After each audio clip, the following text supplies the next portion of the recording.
Hello guys, welcome to Potter Paradox.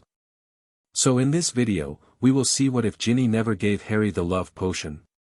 The truth revealed. If you enjoy these kinds of stories, don't forget to show us some love by hitting the like button and subscribing to the channel.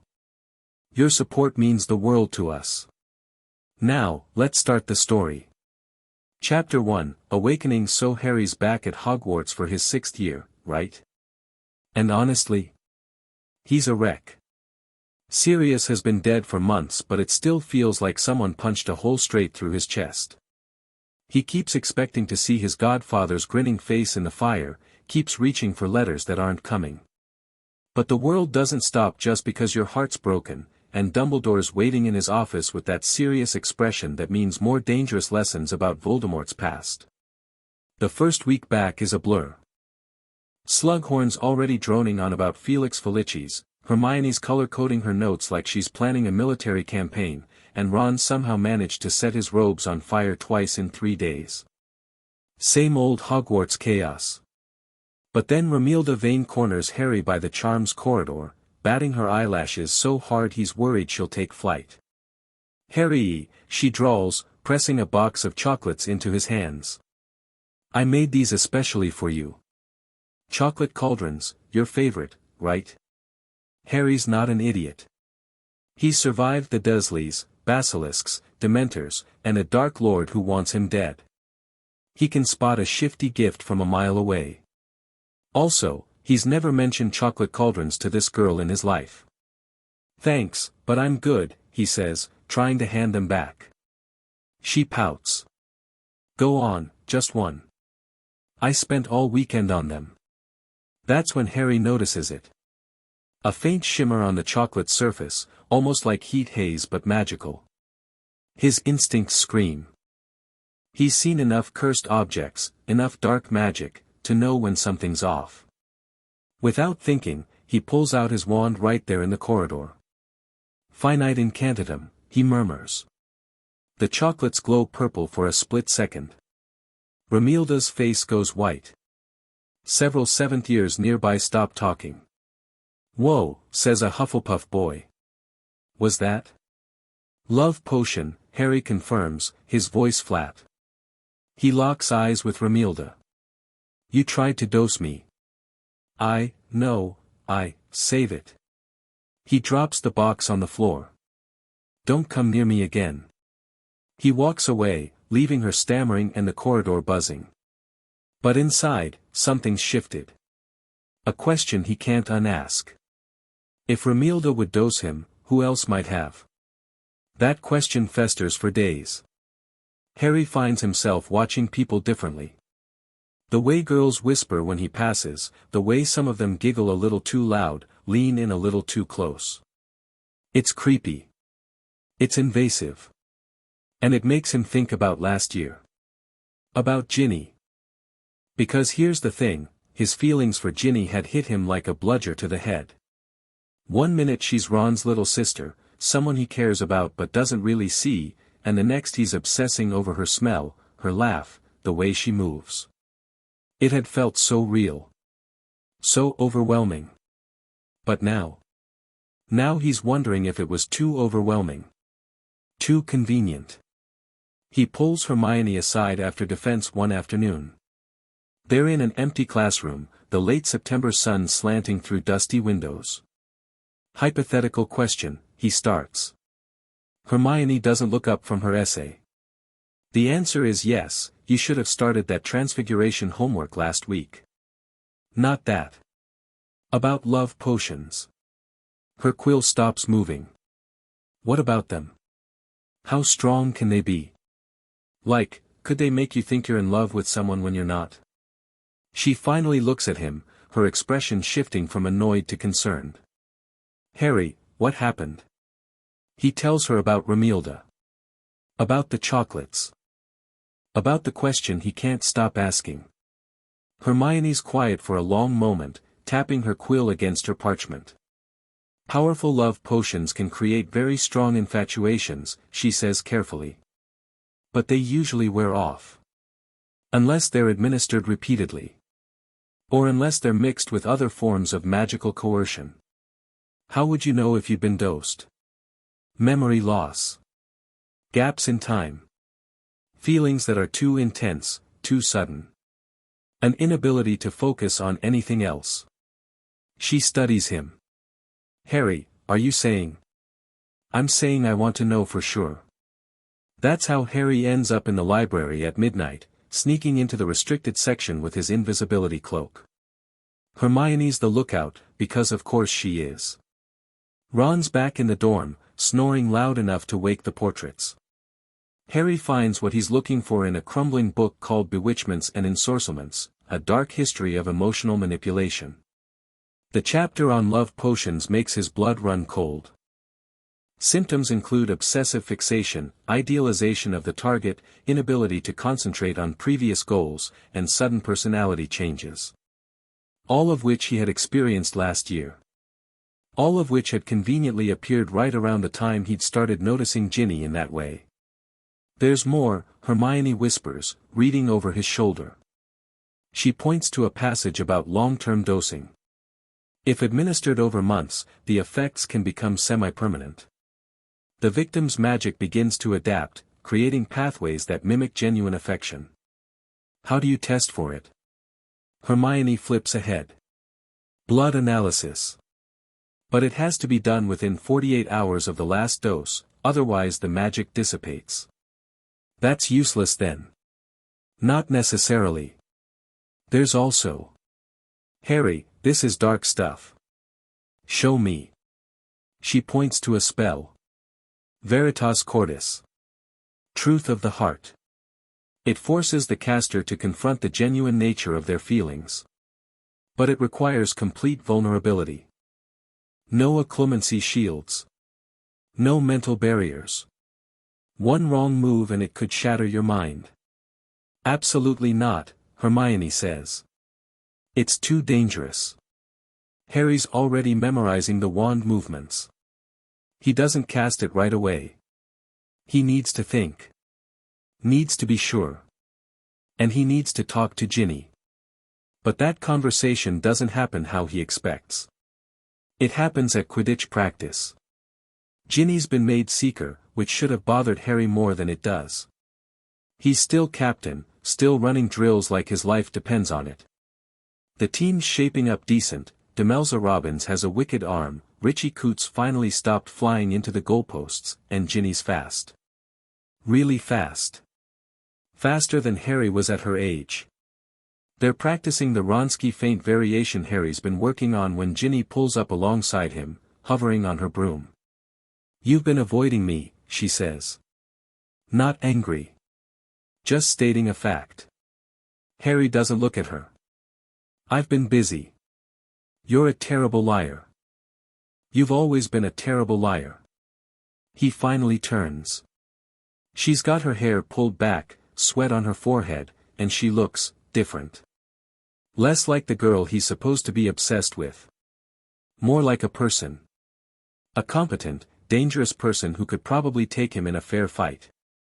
I need to ask you something, he says. Okay. Not here. After practice. She nods. Doesn't push. And that somehow makes it worse. They talk in the equipment shed. It's cramped, smells like old leather and grass, and the only light comes from Harry's wand.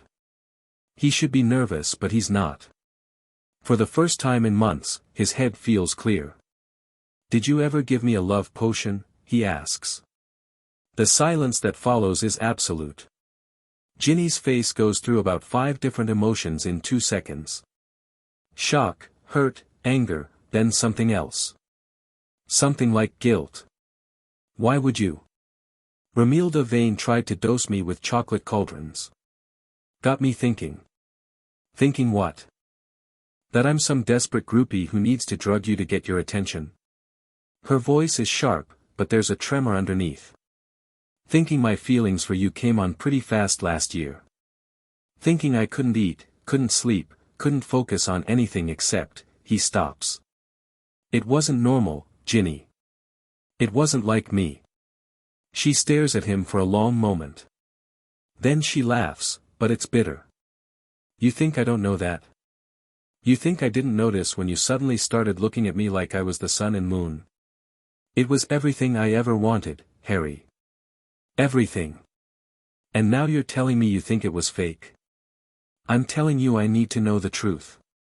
Ginny turns away, her shoulders tight. I didn't dose you. I didn't need to.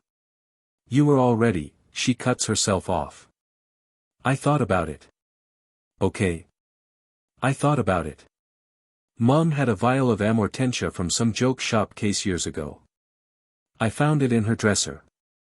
I held it. I even unscrewed the cap once. Harry's chest tightens. But I didn't use it. She spins back around, her eyes blazing. I wanted to. Merlin, I wanted to. You have no idea what it's like, being the little sister, being invisible, watching everyone else get the glory while you're just there. And then you started noticing me, and it was like all my stupid childhood dreams coming true. But I didn't dose you, Harry. I couldn't. Because even I'm not that pathetic. He believes her. He shouldn't, maybe, but he does. The truth has a certain sound to it, a certain weight.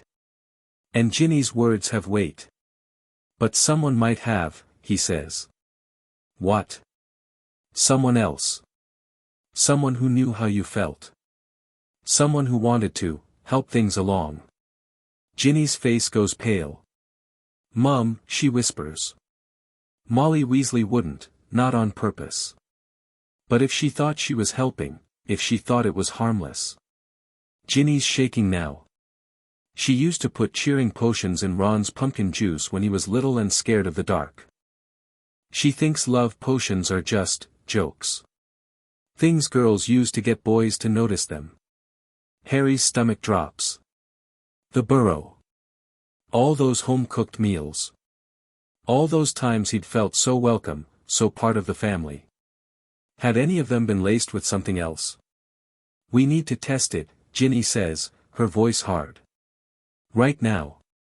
How? She pulls out her wand. There's a spell. My brother Bill taught me it after he caught Fleur's little sister trying to dose him. It detects residual love potion magic in the bloodstream.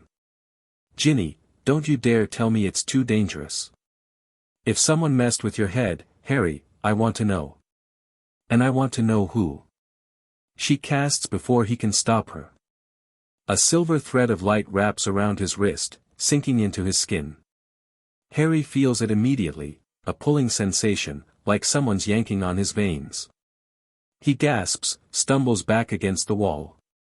Ginny's chanting something under her breath, her eyes closed, forehead creased in concentration. The light intensifies, turning gold, then red, then, it shatters. Ginny's thrown back, hitting a pile of Quidditch pads. Harry's wrist burns like he's grabbed a hot cauldron. But in the air between them, floating like dust motes, are tiny purple sparks. Shit, Ginny breathes. Shit, shit, shit. What does that mean? It means you were dosed. Multiple times. The magic's too embedded to identify the specific potion, but... She looks sick. Harry, someone was feeding you love potions for months. Maybe all last year. The room spins. Harry leans against the wall, his legs suddenly weak. All those feelings. All those moments he'd thought were real. The jealousy when she dated Dean, the rush when she smiled at him, the absolute certainty that she was the one. All fake. Ginny's crying now, silent tears tracking down her face. I'm so sorry. I'm so sorry. Even if I didn't do it, I wanted it. I wanted you to feel that way. I'm just as bad. Harry looks at her. Really looks at her. Not through the haze of manufactured affection, but with clear eyes. She's a mess. Red-nosed, shaking, guilt written all over her face. But she's also still here. Still facing this. Still trying to fix it. You're not, he says quietly. You're not as bad. You didn't do it. But you wanted something and you didn't take it. That's more than most people can say. She laughs, wet and miserable. Great. I'm a saint because I didn't drug the chosen one. That's not what I meant. I know what you meant. She wipes her face. We need to tell Dumbledore. No. What? Harry, this is serious. Someone's been poisoning you, and what happens when we tell him? The ministry gets involved. Your mum might get investigated. The Weasley family gets dragged through the mud. And for what? The magic's already in my system. Can't be reversed. Ginny stares at him. You're protecting us. I'm protecting everyone. Voldemort's out there. We don't have time for a scandal. That's messed up. That's the truth. They stand there in the dim light, the weight of it settling between them. Everything's different now. The foundation of their almost relationship has crumbled, leaving them on unfamiliar ground. So what now? Ginny asks. Now we figure out who did it. And we stop them from doing it again. And us? Harry shrugs. There is no us. There never was. Not really. The words should hurt more than they do.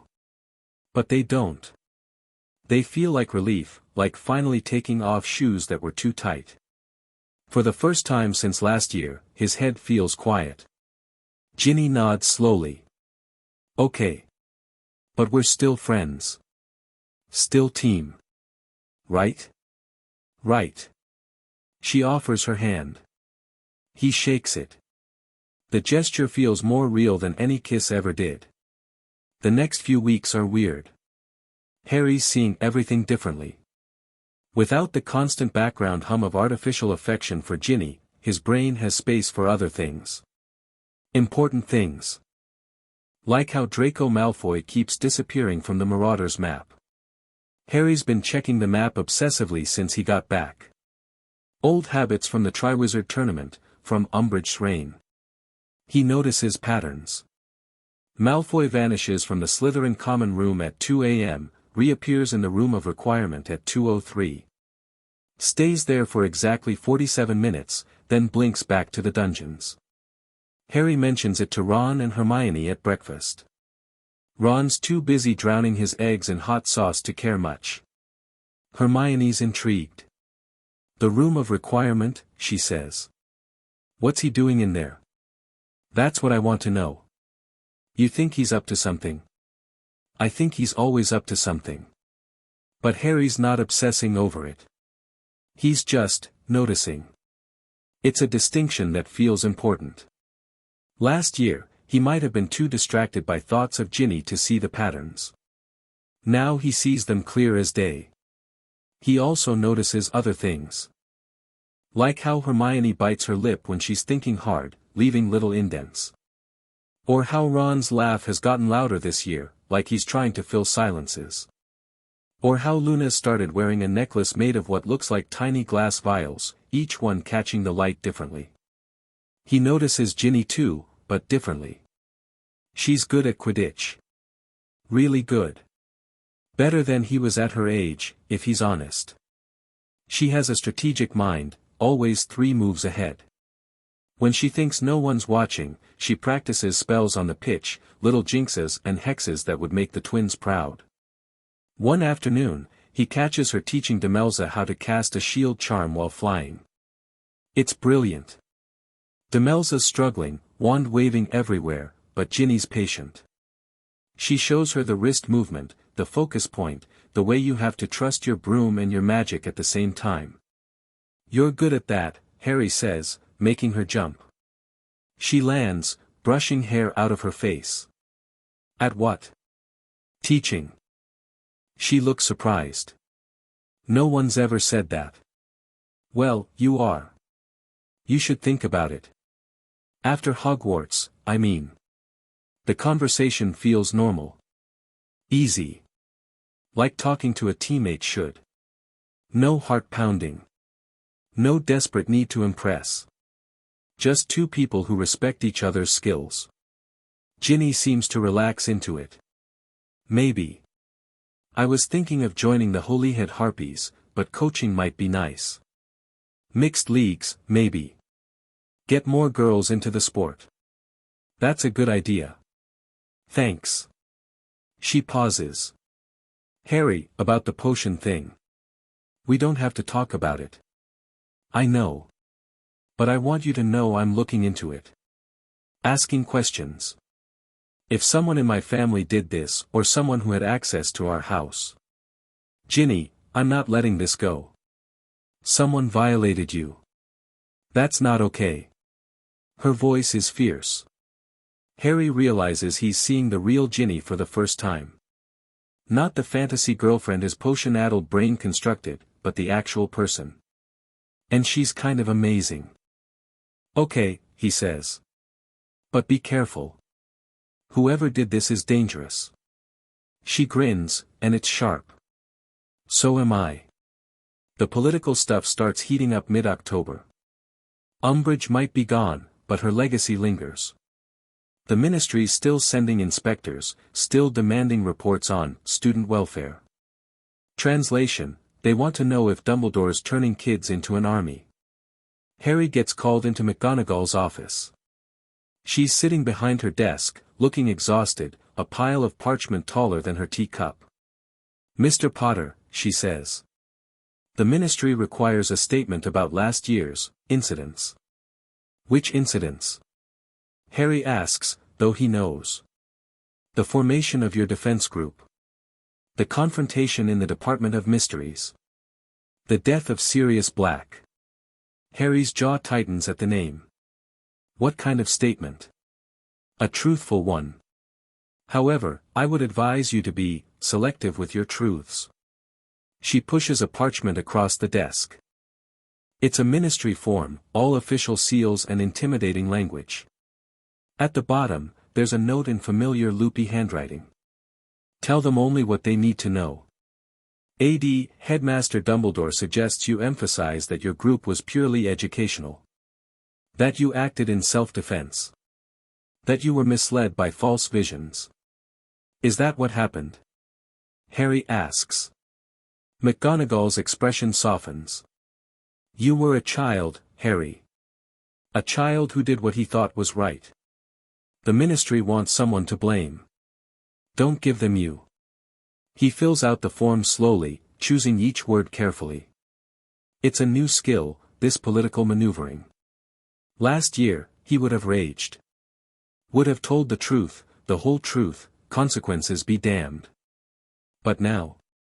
Now he sees the board. Sees the players. Sees how one wrong move could get Dumbledore removed, could get the school closed, could leave them all vulnerable. He writes about educational purposes. About concern for student safety. About how they disbanded after Umbridge left. He leaves out the prophecy. Leaves out the Death Eaters. Leaves out the fact that Voldemort himself had been involved. When he hands it back, McGonagall reads it over her spectacles. Good, she says. This is good. You're learning. Is that a good thing? Harry asks. Learning to protect yourself and those you care about is always good, Mr. Potter. Even when the lessons are unpleasant. Dumbledore's lessons start the next night. Harry shows up at his office at 8, and the headmaster's already got the pensive glowing, memories swirling like liquid silver. Good evening, Harry, Dumbledore says. Tonight, we discuss Tom Riddle's 5th year. Specifically, his discovery of the Room of Requirement. Harry's attention sharpens. The room? Indeed. Tom used it to hide his secrets. I believe he may have hidden something there that could help us understand his methods of immortality. Harry thinks about Malfoy. About those 47-minute sessions. Sir, can the room be used by multiple people? For different purposes? Dumbledore's eyes twinkle. An excellent question. The room is flexible. It appears as the user needs. But it can be finicky. If one person's need is stronger than another's, it may prioritize. So if someone's using it to hide something, another might not be able to access it at all. Or might access a different version of the room entirely. Harry nods slowly. Could someone be using it now? Dumbledore's expression becomes grave. I have my suspicions. Which is why I need you to be observant, Harry. To notice what others might miss. The lesson proceeds, Harry watching memories of young Tom Riddle, charming teachers, manipulating students, always smiling that perfect, empty smile. And Harry sees it. The pattern. Tom made people feel special. Made them feel chosen. Made them feel like they were the only person in the world who mattered. Just like a love potion does. Sir, Harry asks later, as they're walking back to the Gryffindor Tower. Can emotional manipulation be as powerful as potions? Dumbledore stops. More so. Potions can be flushed from the system. But the right words, the right actions, delivered to a vulnerable heart, those can shape a person for life. Harry thinks about the Weasleys. About their warmth, their acceptance. About how he'd craved it like water in a desert. How easy would it have been to add something extra to that? To make sure the chosen one stayed connected to the family. To guarantee his loyalty. The thought makes him sick. But he can't shake it. The moral dilemma comes crashing down a week later. Harry's in the library, researching antidotes to love potions, not for himself, but to understand how they work. He needs to know his enemy, even if the enemy turns out to be someone he trusts. Hermione finds him, her face pale. We need to talk. She drags him to a secluded corner, pulls out a vial of purple liquid. I found this in Ginny's trunk. Harry's blood turns to ice. You went through her things. I had to. I had to be sure. Hermione's voice is shaking. It's amortentia. Or it was. It's mostly empty. Harry stares at the vial. The implications crash over him. Maybe Ginny had lied. Maybe she'd been dosing him after all. But Hermione's not done. There's a note. Look. She unfolds a tiny scrap of parchment. The handwriting is unmistakable. Molly Weasley's round, careful script. For when you need a little help, darling. Use sparingly. Love, Mum. The world tilts. Harry sits down hard on the stone floor. Molly. She must have given it to Ginny last year. When Ginny told her about her feelings for you. But Ginny said she didn't use it. Maybe she didn't. But someone did. Hermione crouches beside him. Harry, the vial's been tampered with. The seal's broken.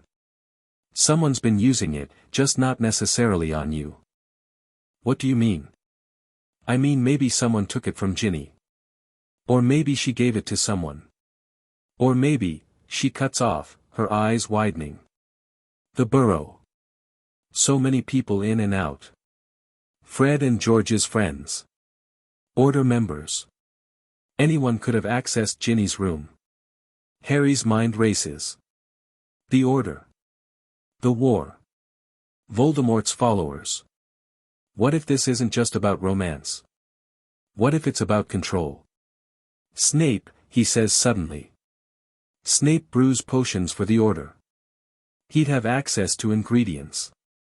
To recipes. Harry, you can't think, I can think whatever I want. He's a double agent. What better way to ensure Dumbledore's golden boy stays connected to the Order's strongest family? Hermione looks torn. That's a huge leap. Is it? Voldemort uses manipulation. He uses people's feelings against them. Why wouldn't his followers do the same? But to what end?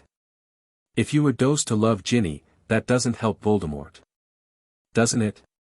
Harry stands, pacing. It distracts me. Makes me dependent on the Weasleys. Makes me easier to control, easier to predict. And if the relationship goes public, it makes the Weasleys a target.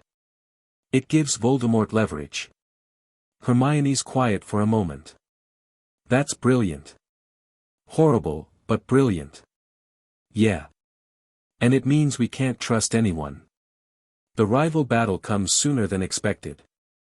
It's a Tuesday afternoon, potions, and Draco Malfoy is smirking over his cauldron like he's just won the lottery. Having trouble, Potter, he drawls. Your potion's the wrong color. Again. Harry looks down. His draft of living death is supposed to be jet black. It's currently a murky brown. He's been so distracted he hasn't been focusing. Shut up, Malfoy, Ron mutters. Just offering constructive criticism, Draco says. Though I suppose the chosen one doesn't need to be good at potions. He can just have his girlfriends do his work for him. Harry's head snaps up. What did you say? Oh, nothing. Just noticed you and the Weaslette seem close. Though I hear she's not the only one trying to get close to you. Draco's smile is sharp. Chocolate cauldrons, was it? How, pedestrian. Harry's across the room before he knows what he's doing. He has Malfoy slammed against the wall, wand pressed under his chin. The class erupts. Slughorn sputtering somewhere in the background. How do you know about that? Harry hisses. Draco's eyes are wide, but he's still smirking. Everyone knows, Potter. It's all over the school. Poor Harry, so desirable girls have to drug him to get his attention. That's not what happened. Isn't it? Or is that just what you need to believe? Draco's voice drops. Tell me, do you wonder what else has been influencing you? Harry presses harder. What do you know? I know you're not as in control as you think. I know there are forces at work that would make your head spin. And I know that your little girlfriend, she's not my girlfriend. That stops Draco. What? Ginny and I aren't together. We never were. Draco searches his face, and for the first time, the smirk falters. You're serious. As a killing curse. Something shifts in Draco's expression. It's subtle, but Harry catches it. Relief. Maybe even respect. Interesting, Draco murmurs. Very interesting. Slughorn finally reaches them, pulling Harry off. Mr. Potter. 10 points from Gryffindor. This is not how we behave. Harry doesn't care. He's staring at Draco, who's straightening his robes, that thoughtful expression still on his face. After class, Draco corners him by the dungeon stairs. Potter. A word. Make it fast.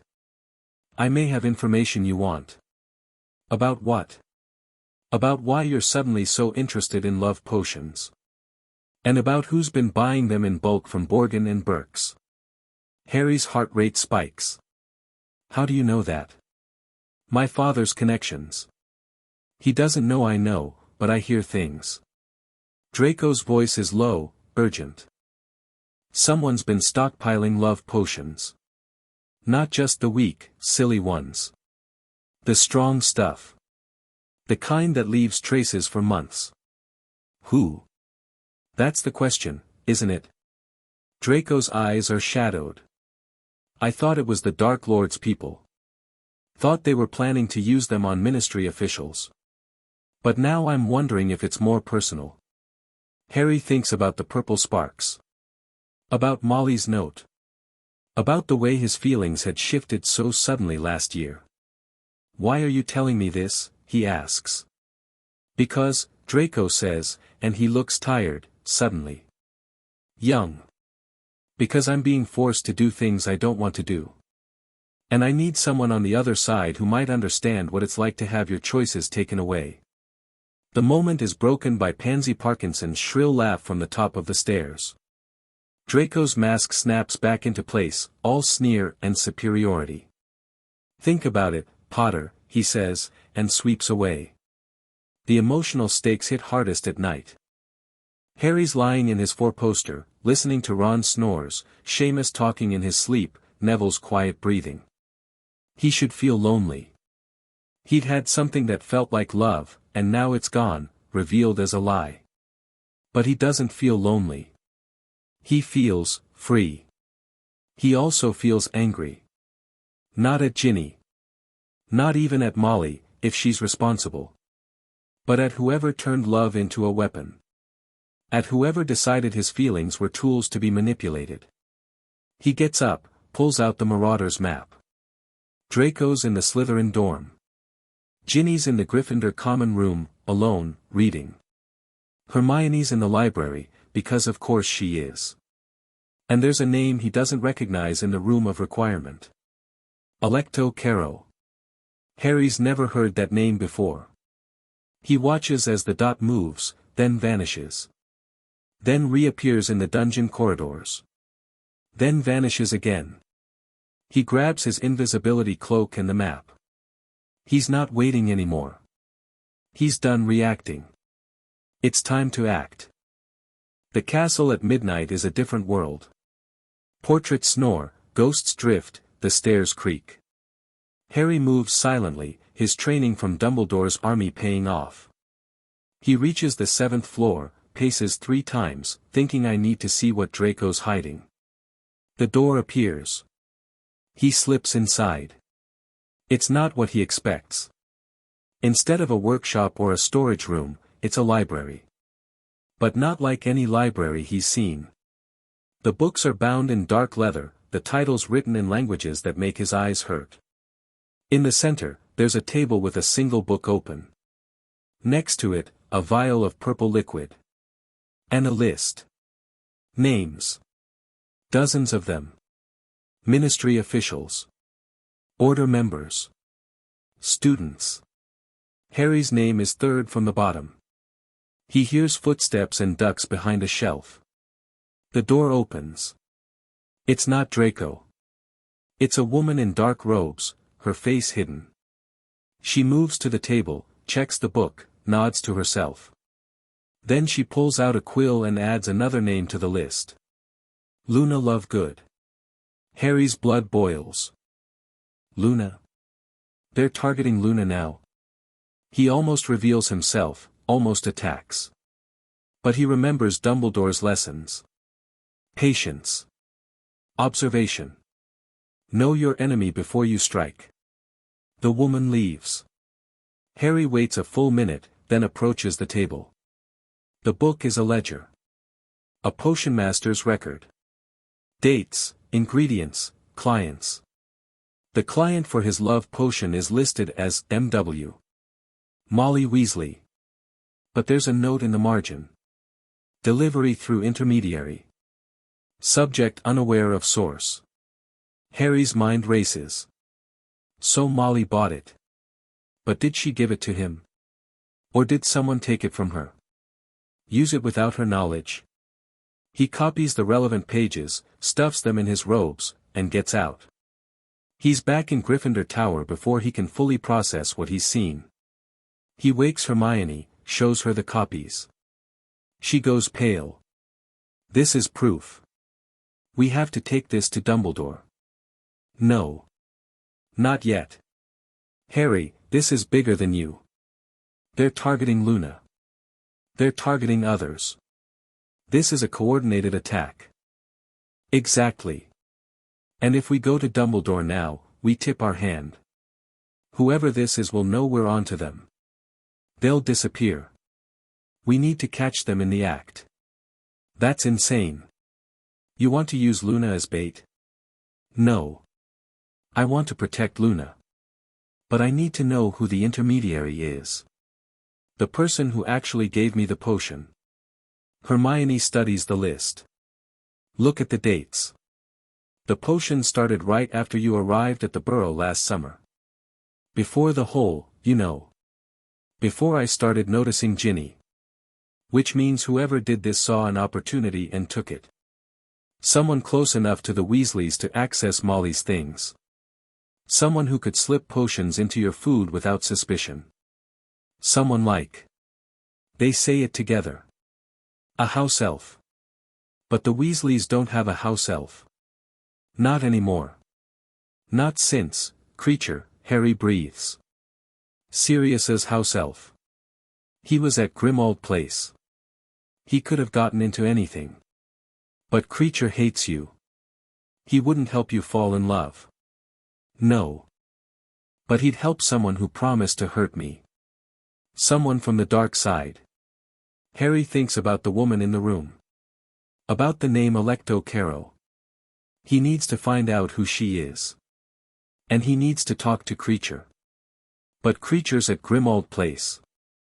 And Harry's not supposed to leave school. He'll find a way. He always does. The large-scale threat reveals itself gradually. It's not one thing. It's 100 small things. Students acting weird. Prefects making odd decisions. A sudden spike in accidents. Everyone's on edge, blaming it on the war, on the pressure, on the fact that you know who is out there. But Harry sees the pattern. It's like a love potion, but bigger. Wider. Someone's been dosing the Hogwarts water supply with mild calming drafts. Not enough to be obvious. Just enough to make people compliant. Less likely to question authority. More likely to follow orders. He discovers it by accident. He's avoiding the great hall meals, living off food from honeydukes that he knows is safe. And he notices the difference. His head feels clearer. Sharper. More like himself. He tests it. Drinks the pumpkin juice in the great hall one morning. Within an hour, he's sluggish. Not much. Just a little. But enough that he notices the contrast. He tells Dumbledore. Not about the love potion. Not yet. But about the calming drafts. Dumbledore's face ages a decade in a minute. This is grave news, Harry. Very grave. If someone has access to the castle's water supply, they can control everyone. Precisely. The investigation begins quietly. House elves are questioned. The kitchens are searched. Nothing. Whoever's doing this is good. Professional. Harry thinks about the woman in the room. About the ledger. About the systematic approach. This isn't a student prank. This is a campaign. And it's working. Students are calmer. Less rebellious. More focused on their studies. To an outsider, it looks like the school's finally found peace. But it's the peace of the drugged. The peace of the controlled. Harry can't prove it, though. Not without hard evidence. And getting that evidence means catching the person responsible. He sets a trap. He tells Ron and Hermione his plan. They think he's crazy. They might be right. We're going to dose me, he says. What? Hermione shrieks. Not really. But we're going to make them think they have. I'll act all loopy, all love-struck. Give them what they want to see. Meanwhile, you'll follow the delivery. Track where it comes from. That's dangerous, Ron says. What if you actually get dosed? That's what antidotes are for. Hermione, you can brew a resistance potion, right? She nods slowly. I can. But Harry, if you're wrong, I'm not wrong. Someone's been controlling this school all year. And I'm going to find out who. The plan is insane. It's reckless. It's exactly the kind of thing old Harry would have done without thinking. But this Harry, clear-headed Harry, potion-free Harry, he's planned it out. He has backup. He has contingencies. He has a way out. He feels more like himself than he has in years. The night of the trap, Harry sits in the Gryffindor common room, pretending to study. He's taken Hermione's resistance potion, but he's acting like he hasn't. He laughs too loud at Seamus's jokes. He stares at Ginny when she walks by, making his expression go all soft and dopey. He lets his transfiguration essay sit unfinished, something that would normally drive him mental. And it works. Around midnight, when most everyone has gone to bed, a house elf appears. Not creature. This one's different. Older. Worn. It approaches Harry with a tray of hot chocolate. Master Harry Potter is looking tired, it squeaks. Winky is bringing a warm drink. Harry recognizes the name. Winky. Crouch's house elf. The one Dobby mentioned years ago. He takes the chocolate, makes a show of drinking it. Winky watches, her huge eyes unblinking. Then she nods and disappears with a pop. Harry spits the chocolate back into the cup. It's laced with something sweet, something that smells like roses and something else. Something darker. He gives Hermione the signal. She and Ron, under the invisibility cloak, follow Winky through the castle. Harry gives them a 5-minute head start, then follows the map. Winky goes to the kitchens first. Then to the dungeons. Then to a corridor Harry's never paid attention to before. The map shows a name there. Alecto Carrow. Harry's close now. He can feel it. He rounds the corner, wand ready. And finds himself face to face with a Death Eater. She's not wearing robes. She's in a professor's gown, her hair pulled back, her face cold and sharp. Alecto Carrow. The new defense against the dark arts teacher. The one who replaced Umbridge. Of course. The Ministry's replacement. Their spy. Mr. Potter, she says, her voice like silk over steel. Out of bed after hours. Tut tut. Harry doesn't lower his wand. You're dosing the school. Am I? What an accusation. I have proof. A ledger. Names. Dates. You're using house elves to distribute potions. Calming drafts in the water. Love potions for specific targets. And if I am? She takes a step closer. I'm simply ensuring student safety. Calming troubled minds. Helping young love blossom. All within ministry guidelines, of course. That's a lie. Is it? The ministry approves of my methods. They find the results satisfactory. Harry realizes with cold clarity that she's not afraid of being caught. Because she's not doing this secretly. She's doing it with permission. The ministry knows. The ministry approves. This is their solution to the chaos of war: control the children, control the future. You're making people into puppets, Harry says. I'm maintaining order. Something you wouldn't understand, with your reckless disregard for rules. She smiles. But don't worry, Mr. Potter. I've got something special planned for you. A new formula. One that will help you see the wisdom of compliance. She raises her wand. Harry's faster. Stupefy. She blocks it. Cruck, Harry dives, rolls, comes up casting. Expelliarmus. Her wand flies from her hand. He pins her to the wall with a full body bind before she can scream. Ron and Hermione appear, throwing off the cloak. Bloody hell, Ron breathes. She's ministry approved, Harry says, his voice shaking with anger. The whole thing is. Hermione's already pulling out parchment. We need to document this. Get it to Dumbledore.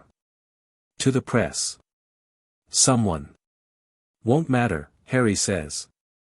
If the ministry's behind it, they're not going to stop. Then what do we do? Ron asks. Harry looks at Alecto Carrow, frozen and furious. We stop them ourselves. The aftermath is chaos. Dumbledore is furious, not at Harry, but at the ministry. He confronts them, threatens to go public, to close the school. The minister blusters, denies everything, claims Carrow was a rogue agent. She's gone by morning. So is Winky.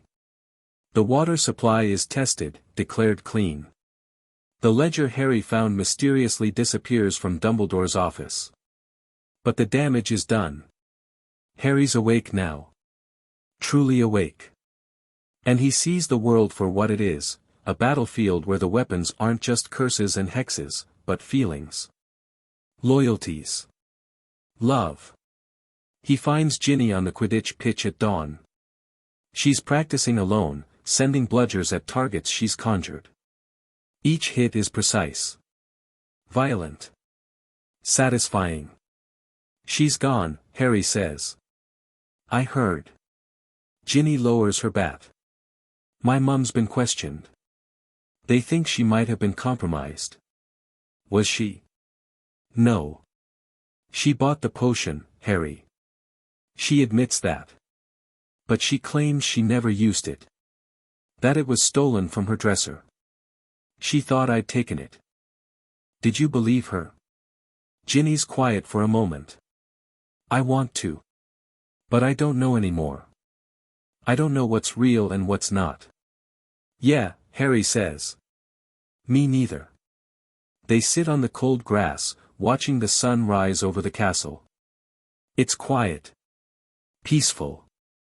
But it's a real peace. Not manufactured. I talked to Dean, Ginny says suddenly. Told him everything.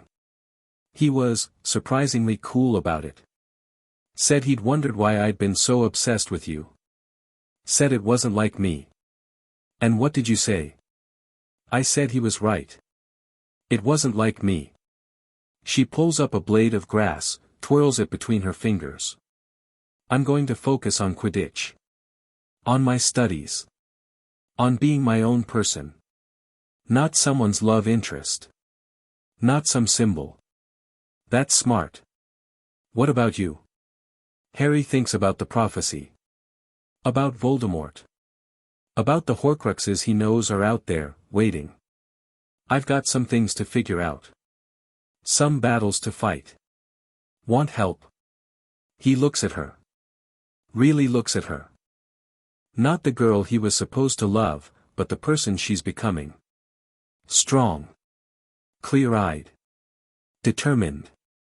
Yeah, he says. I think I might. That night, Dumbledore calls him to his office again. The pensieve is out, but there are also other objects. A ring. A locket. A diary. Harry, Dumbledore says, his voice heavy. I believe it's time we discussed Horcruxes. And Harry nods, ready. Because for the first time all year, his mind is his own. His feelings are his own. His choices are his own. No potions. No manipulation. No lies. Just the truth. And the truth is a weapon sharper than any sword. Chapter 2, Clear Sight. So Harry's mind is finally his own, right? No love potion haze, no manufactured feelings, just pure, unfiltered Harry Potter thinking. And let me tell you, it's like someone cranked the contrast on his world. Everything's sharper. Clearer. Details that used to blur into the background are suddenly jumping out at him. Like Malfoy. That sneaky, ferret-faced kid is definitely up to something. Harry's been watching him for weeks now. Not the obsessive stalking Hermione accused him of last year, but focused observation. Malfoy's lost weight. His normally perfect hair is disheveled. Dark circles under his eyes like he hasn't slept in days. And he keeps disappearing. He's in the room of requirement again, Harry says, stabbing his finger at the Marauder's map. He's sitting cross-legged on his bed, Ron and Hermione crowded around him. The dormitory's empty except for them. Dean and Seamus are at Quidditch practice, and Neville's helping Professor Sprout with some rare night-blooming plant. 4 hours this time, Hermione notes, frowning. Whatever he's doing in there takes serious concentration. Or he's just hiding from Pansy, Ron suggests, shoving a chocolate frog into his mouth.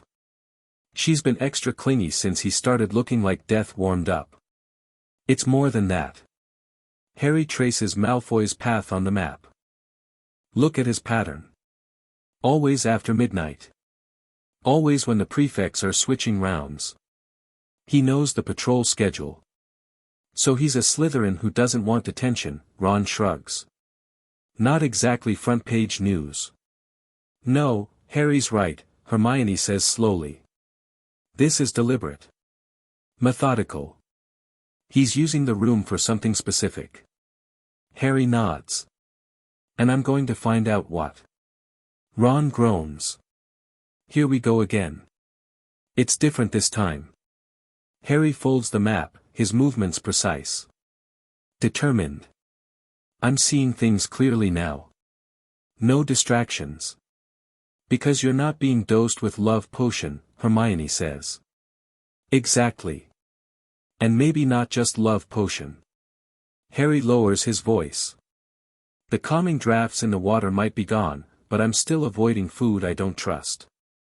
And I'm noticing things. Connections I missed before. Like what? Ron asks, suddenly interested. Like how the owl post is being searched. Not just for suspicious packages.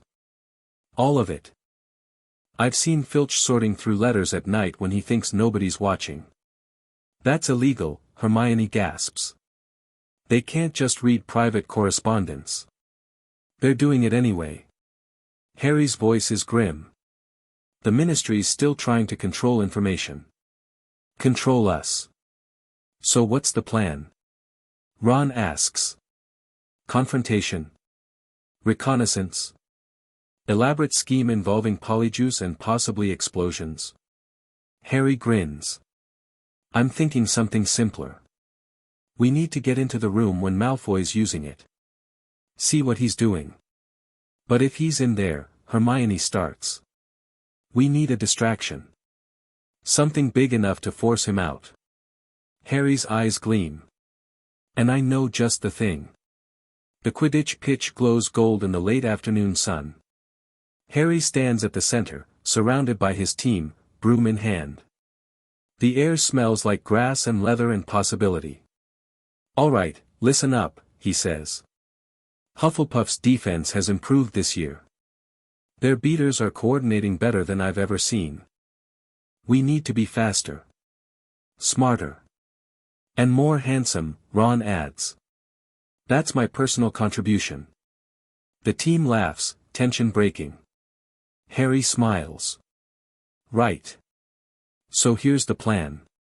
Ron, you're guarding center hoop primarily.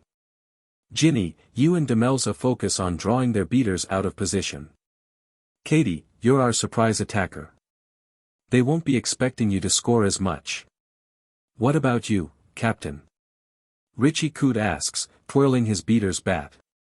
I'll be hunting the snitch, obviously, Harry says. Then he leans in, lowering his voice. But also creating chaos. Hufflepuff Seeker, Summerby, gets nervous when flying inverted. I'm going to use that. Ginny's eyebrows shoot up. You're going to use psychological warfare on Hufflepuff. That's ruthless. It's strategic, Harry corrects. And it's not personal. Just Quidditch. I like it, Ginny says, a slow grin spreading across her face. Never knew you had it in you, Potter. There's a lot people don't know about me, Harry says, and something shifts in the air between them. Not attraction, not anymore, but recognition. Respect. Let's run the Hawk's Head formation first, then split into defense drills.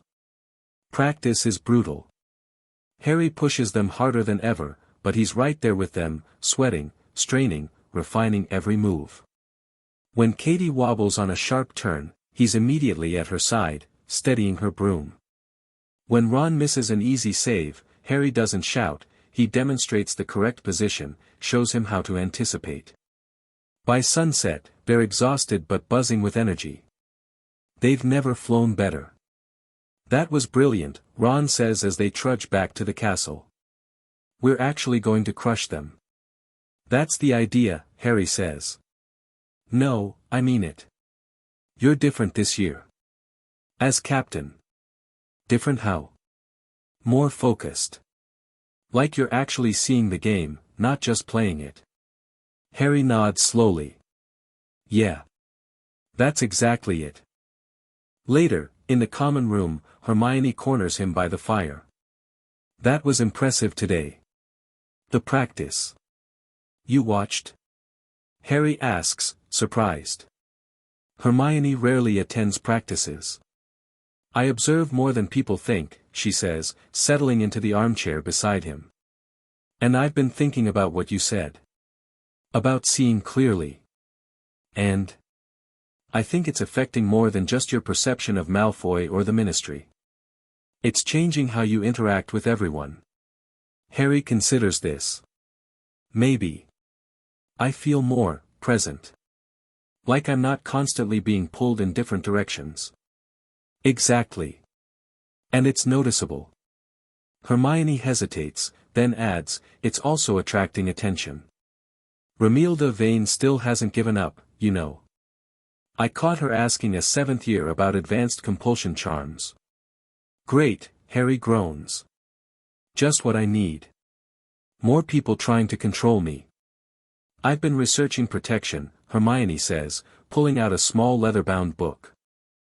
There are amulets, spells, potions that can help detect and neutralize most mind-altering substances. You've been researching this for me? She blushes slightly. Well, for all of us, really. After what happened with the calming drafts. I don't like the idea of anyone tampering with my mind. Harry looks at her, really looks at her. The firelight catches in her hair, turning the bushy brown to gold at the edges. Her eyes are intense, focused, as they always are when she's tackling a problem. But there's something else there too. Something he hasn't noticed before. Hermione, he says slowly, have you ever been dosed with anything? Her hand still on the book. What makes you ask that? Just a feeling. The way you're so determined about this research. She's quiet for a long moment. Last year. After the Department of Mysteries. I was having nightmares. Couldn't sleep. Madame Pomfrey gave me something for anxiety. It was supposed to be temporary, just until the worst of the trauma passed. But I didn't feel like myself. I couldn't focus on schoolwork. Couldn't even get worked up about SPW. Everything felt muffled. Like I was underwater. She looks up, her expression fierce. I stopped taking it. Dumped it down the toilet. Decided I'd rather have nightmares and be myself than sleep peacefully as someone else. Harry reaches out, squeezes her hand. Why didn't you tell me? You had enough to deal with. Serious. The prophecy. She shrugs. Everyone expected me to be the sensible one, the logical one. I didn't want to admit I was falling apart. You don't have to be the logical one all the time, Harry says. You're allowed to fall apart. So are you, she says softly. They sit in silence, watching the fire. Harry doesn't let go of her hand, and she doesn't pull away. Something's shifting between them, something subtle but significant. A deepening. A recognition. So these protections, Harry says eventually, nodding at the book. How complicated are they? Hermione's face brightens. The detection ones are fairly simple. I've already enchanted these. She pulls 3 thin silver chains from her pocket, each with a small crystal pendant. They'll grow warm if they detect a mind-altering substance nearby. The stronger the substance, the warmer they get. Brilliant, Harry says, genuinely impressed. Have you tested them? On some Weasley's Wizard Wheezes products. They work. She hands him one of the chains. This one's yours. I've already given Ron his, though he insisted on calling it jewelry for blokes rather than a detection amulet. Harry slips it over his head, tucking it under his shirt. The crystal rests against his sternum, cool and smooth. Thanks, Hermione. Really? She smiles, and something catches in Harry's chest. A feeling he can't quite name. It's not the artificial rush of the love potion, not the all-consuming obsession he'd felt for Ginny. It's quieter. Deeper. More real. He pushes it aside for now. There's too much happening, too many threats to focus on. But he doesn't forget it. The Half-Blood Prince's Potions book takes on new significance in the weeks that follow. Harry's been using it to excel in Slughorn's class, of course, but now he's studying it with different eyes. Not just for shortcuts, but for insights. "Look at this," he says to Hermione one evening in the library. They're tucked away in a back corner, the prince's book open between them. He's annotated all these antidotes. Added ingredients that neutralize specific magical compounds. Hermione frowns. "You know I don't approve of that book, Harry." "I know. But whoever the prince was, he understood potions at a level Slughorn doesn't teach. He knew how to counter their effects." Harry points to a scribbled note beside a complex antidote recipe. "See. Works against Veritaserum variants and compulsion elixirs. That's exactly what we need." "It's also extremely advanced," Hermione says, but she's leaning closer, her academic curiosity winning out over her disapproval. "Some of these ingredients are restricted. But not impossible to get," Harry says. "Especially if we had help from a professor." "You're going to ask Slughorn?" "I'm going to get invited to one of his private gatherings. The ones where he serves exotic drinks and tells stories about his famous former students." Hermione looks skeptical. "And how exactly are you going to score an invitation? You've been avoiding him outside of class." Harry grins. "I'm going to use his own weakness against him. His need to collect people. To be connected to greatness. That's..." Hermione starts, then stops. "Actually quite brilliant. And slightly manipulative. I learned from the best," Harry says. "Voldemort knows how to get what he wants from people. So did Tom Riddle. It's time I learned too. Just don't lose yourself in the process," Hermione warns. "I won't. That's why I have you." The next potions class, Harry puts his plan into action. Slughorn's assigned a challenging brew, the Draught of Peace, notoriously finicky and easy to ruin. Harry follows the prince's annotations meticulously, but with his own flourish. He deliberately adds an extra clockwise stir after the powdered moonstone, something the prince recommends for enhanced clarity without drowsiness. When Slughorn makes his rounds, Harry's potion is emitting the perfect silver vapor. "My word," Slughorn exclaims, peering into Harry's cauldron. "Absolutely perfect. And is that a hint of wisteria I detect?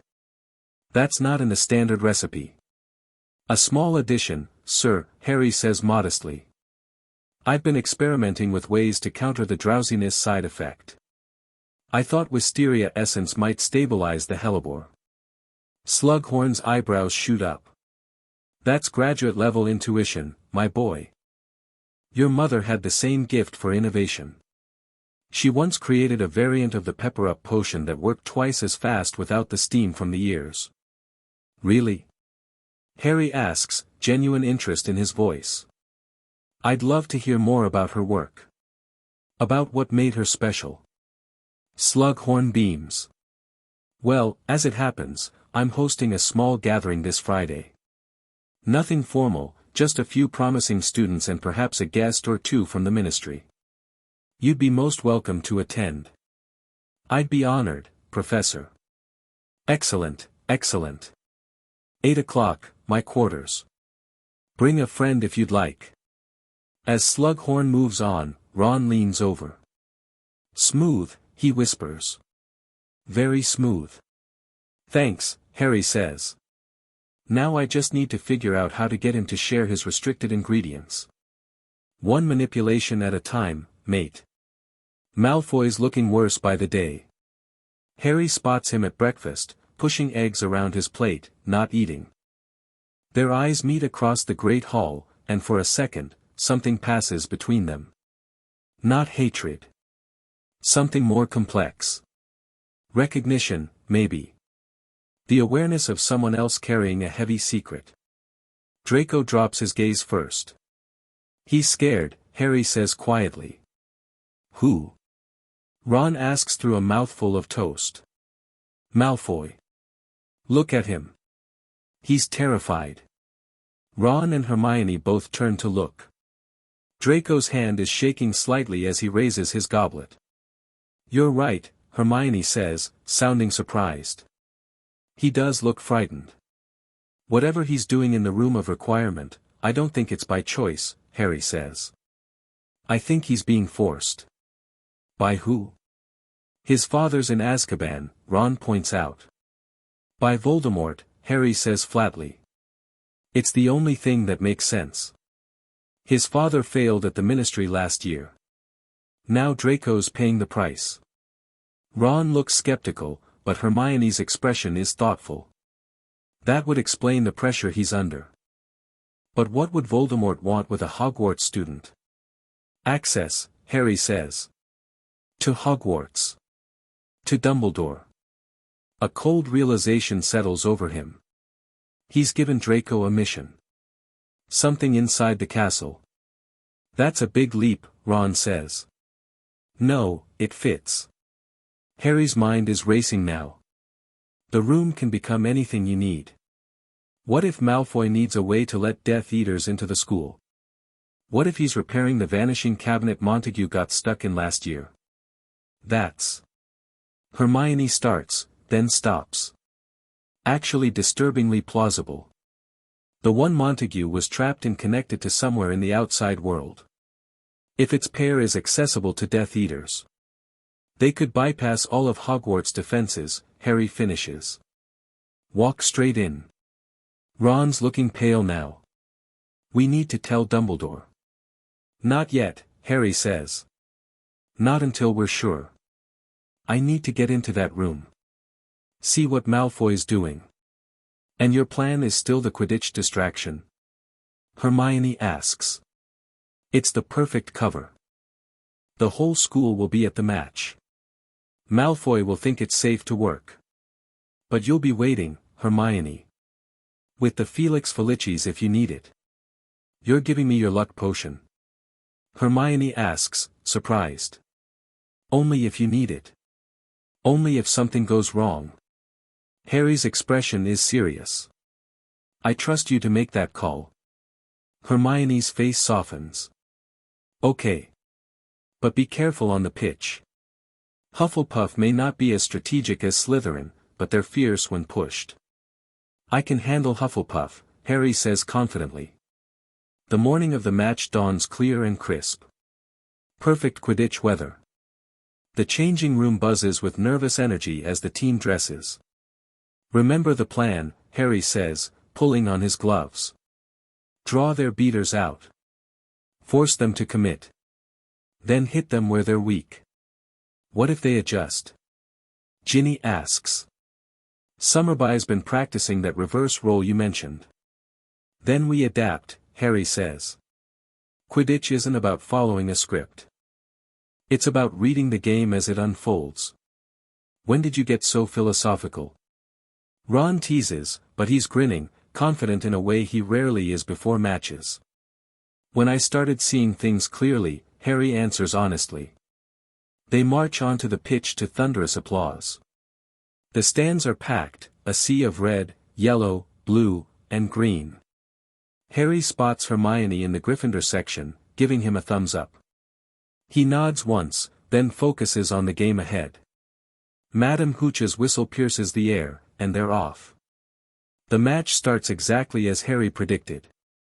Hufflepuff's beaters stay tight to their chasers, providing a moving shield. Their keeper, a stocky sixth-year named Phillips, is aggressive, charging out to meet incoming chasers. Formation Alpha. Harry shouts, and his team responds instantly.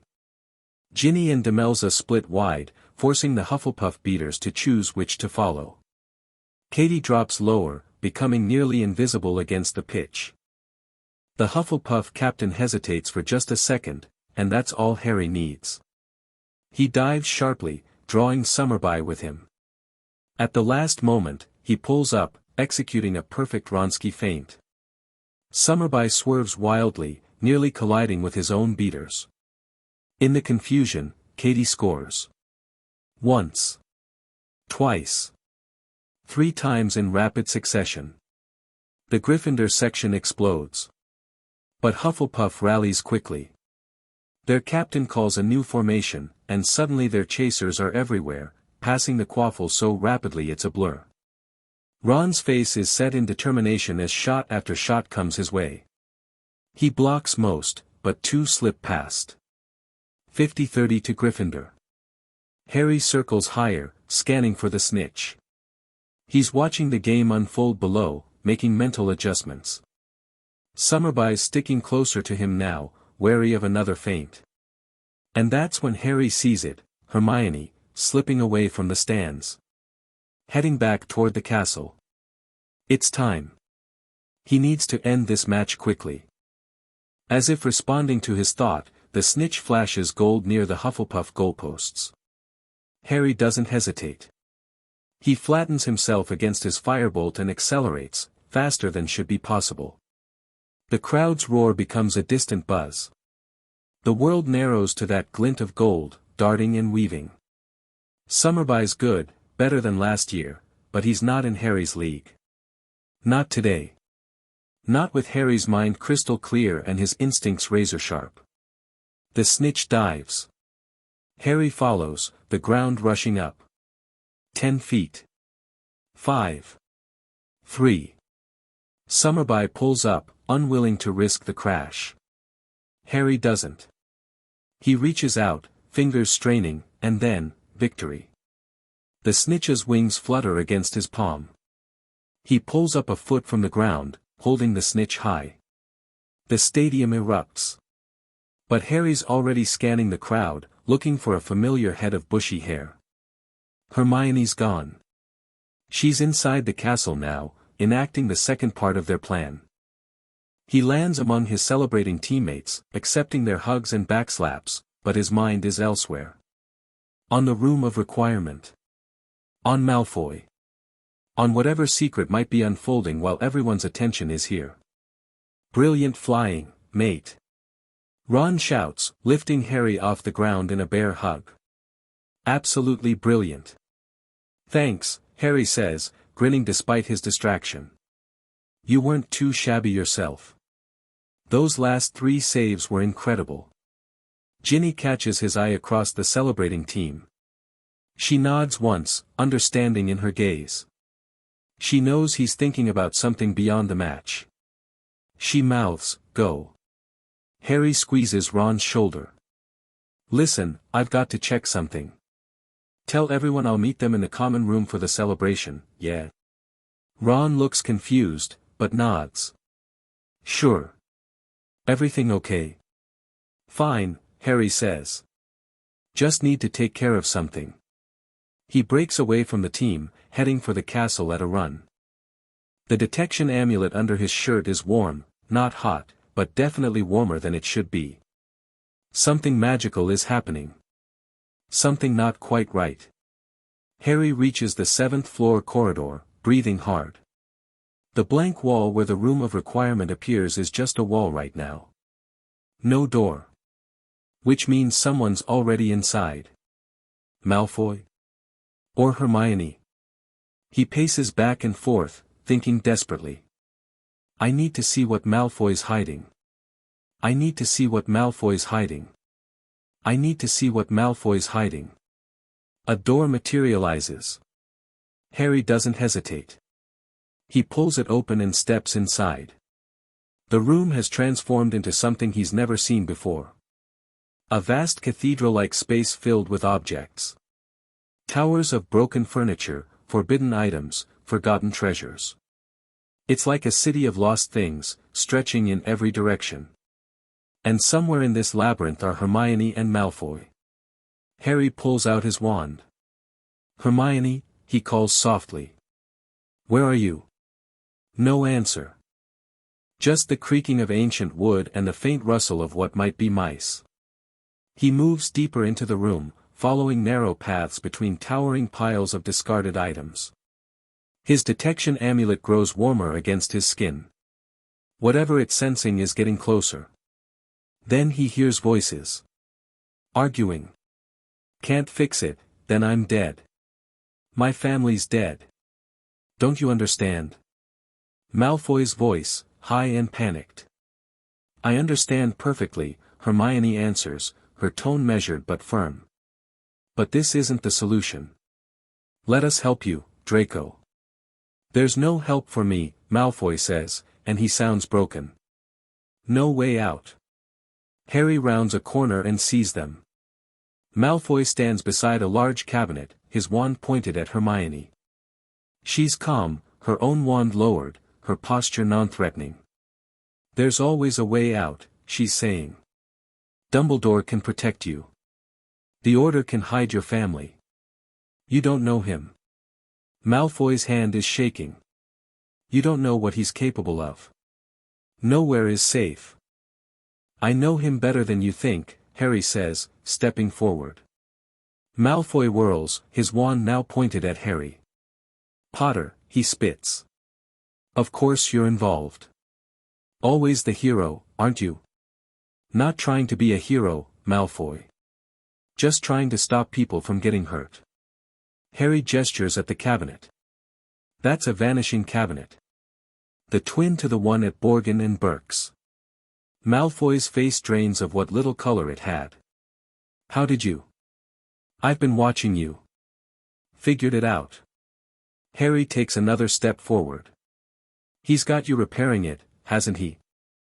So his Death Eaters can bypass the school's defenses. Get inside.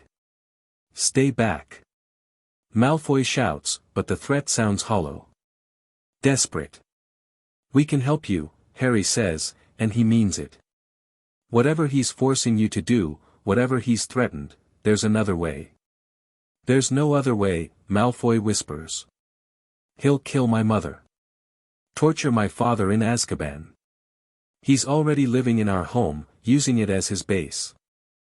Every day I don't succeed, he hurts someone. A house elf. A servant. Sometimes a prisoner. Harry feels cold. He remembers Voldemort's presence in his mind, the violation of it. The idea of that monster living in your home, sleeping under your roof. That's why you tried to curse Katie Bell, Hermione says softly. And why you poisoned that mead meant for Dumbledore. Malfoy stares at her, then at Harry. How long have you known? Not long enough, Harry admits. We could have helped sooner. No one can help me, Malfoy says, but his wand hand drops slightly. I have to kill Dumbledore. That's my mission. The cabinet is just to let them in afterward. To take the school. The silence that follows is absolute. Harry's mind races, processing the implications. Voldemort has given a 16-year-old boy an impossible task, knowing he'll likely fail. It's a death sentence. A punishment for Lucius Malfoy's failure at the Ministry. You don't have to do this, Harry says finally. You're not a killer, Malfoy. What do you know about what I am? Draco snaps, but there's no heat in it. Just exhaustion. I know you lowered your wand in the hospital wing when you could have cursed me. I know you've been stalling on this cabinet for months. I know you hate what you've become. Malfoy stares at him, something like wonder mixing with the fear on his face. Why would you help me? After everything? Because letting Voldemort win, letting him turn you into a murderer, that hurts everyone. Not just you. Not just Dumbledore. Everyone. Hermione steps forward, standing beside Harry. We can take you to Dumbledore right now. Tell him everything. He'll understand. Malfoy laughs, a hollow sound. You think it's that simple? You think I can just walk away? He's in my head, Potter. Not all the time, but enough. He knows when I'm lying. Knows when I'm stalling. A clemency, Harry says immediately. You need to learn a clemency. From who? Snape. Malfoy shakes his head. He's the one who made the unbreakable vow to help me. To finish the job if I can't. Harry's blood runs cold. Snape vowed to kill Dumbledore. If I fail. Which I will. Because I can't. I can't do it. I thought I could, but every time I get close. Malfoy's voice breaks. I just want it to stop. I want him out of my head. Out of my house. Away from my mother. Harry makes a decision. We're taking you to Dumbledore. Now. Hermione, cover the door. Make sure no one followed us. And if Snape intervenes, she asks. Stun him, Harry says flatly. We'll sort it out later. Malfoy stares at them both, his expression a mix of hope and terror. It won't work. It will, Harry says with a confidence he doesn't entirely feel. But first, he points his wand at the vanishing cabinet. Reducto. The cabinet explodes, splinters flying in every direction. Malfoy flinches but doesn't try to stop him. That buys us time, Harry says. Now let's go. They leave the room of requirement, Hermione leading, Harry at the rear, Malfoy between them. The corridors are still empty, everyone still celebrating the Quidditch match, unaware of the drama unfolding within the castle walls. They're halfway to Dumbledore's office when Malfoy stumbles, crying out in pain. He clutches his left forearm, his mark. He knows, Malfoy gasps. He knows I've failed. He's calling the others. We need to hurry, Hermione says, her voice tight with urgency. They break into a run, supporting Malfoy between them. But as they round the corner to the corridor leading to the headmaster's office, they find their path blocked. Snape stands before the gargoyle statue, his expression unreadable. What, he says quietly, dangerously, is the meaning of this? Harry raises his wand. We're taking Malfoy to Dumbledore. He knows about your vow, Snape. We all do. Something flickers in Snape's black eyes, surprise, perhaps, or calculation. Lower your wand, Potter. You have no idea what you're interfering with. I know enough, Harry says. I know Voldemort ordered Malfoy to kill Dumbledore. I know you vowed to finish the job if he couldn't. Harry, Hermione whispers warningly, we should, but whatever she was about to suggest is cut off as the corridor fills with a familiar, warm presence.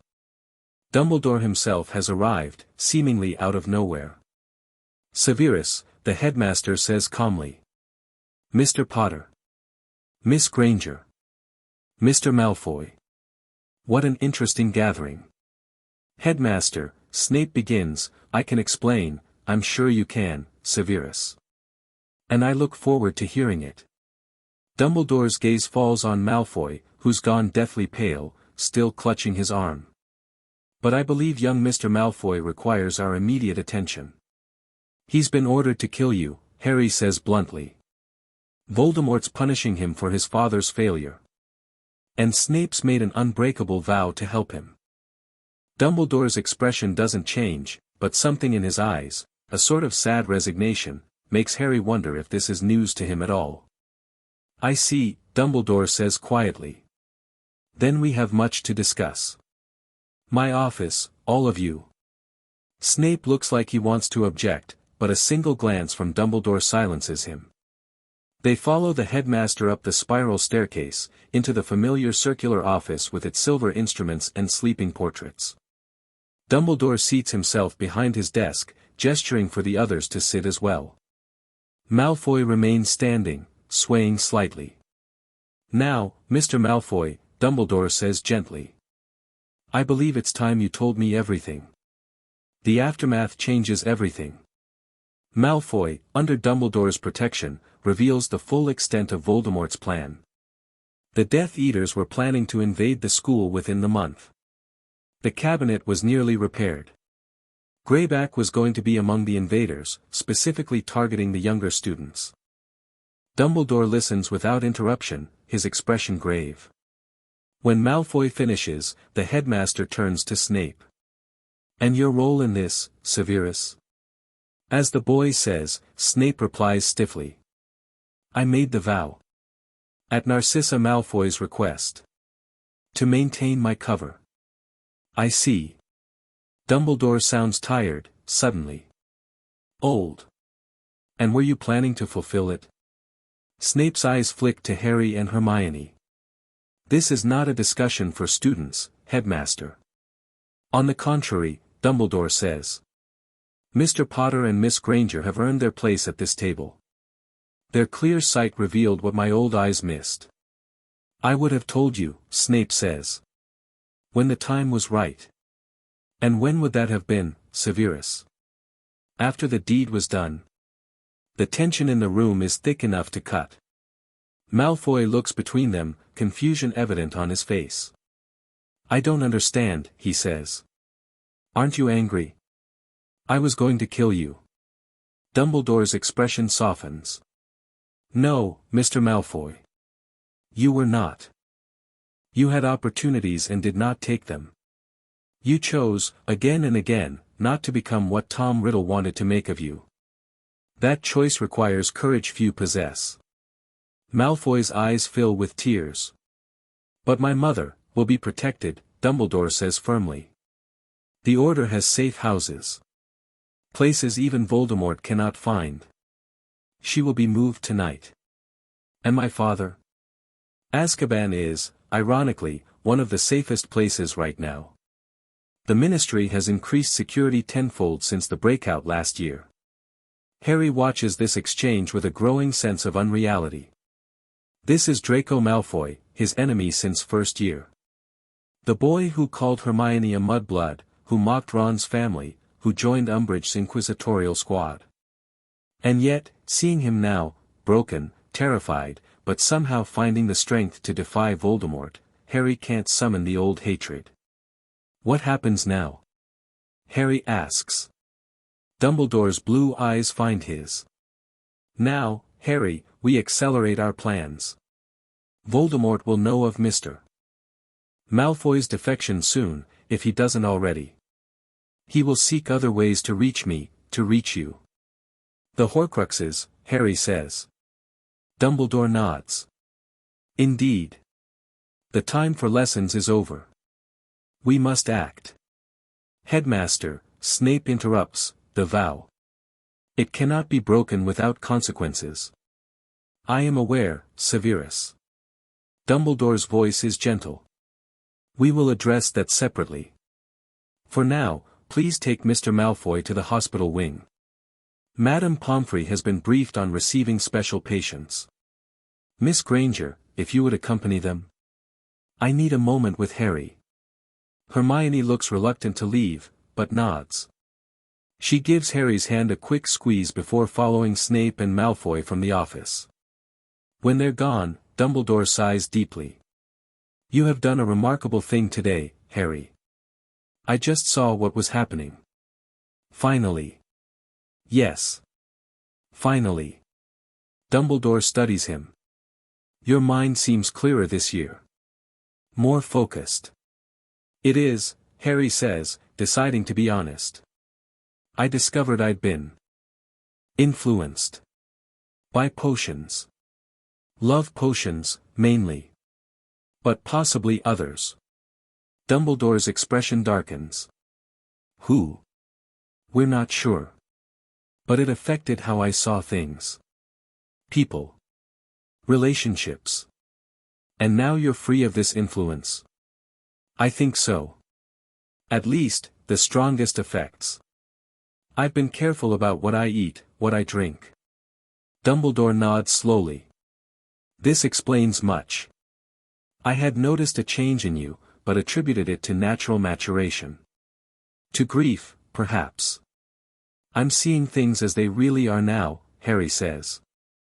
Including the truth about Horcruxes. About what we need to do. And what is that truth, Harry?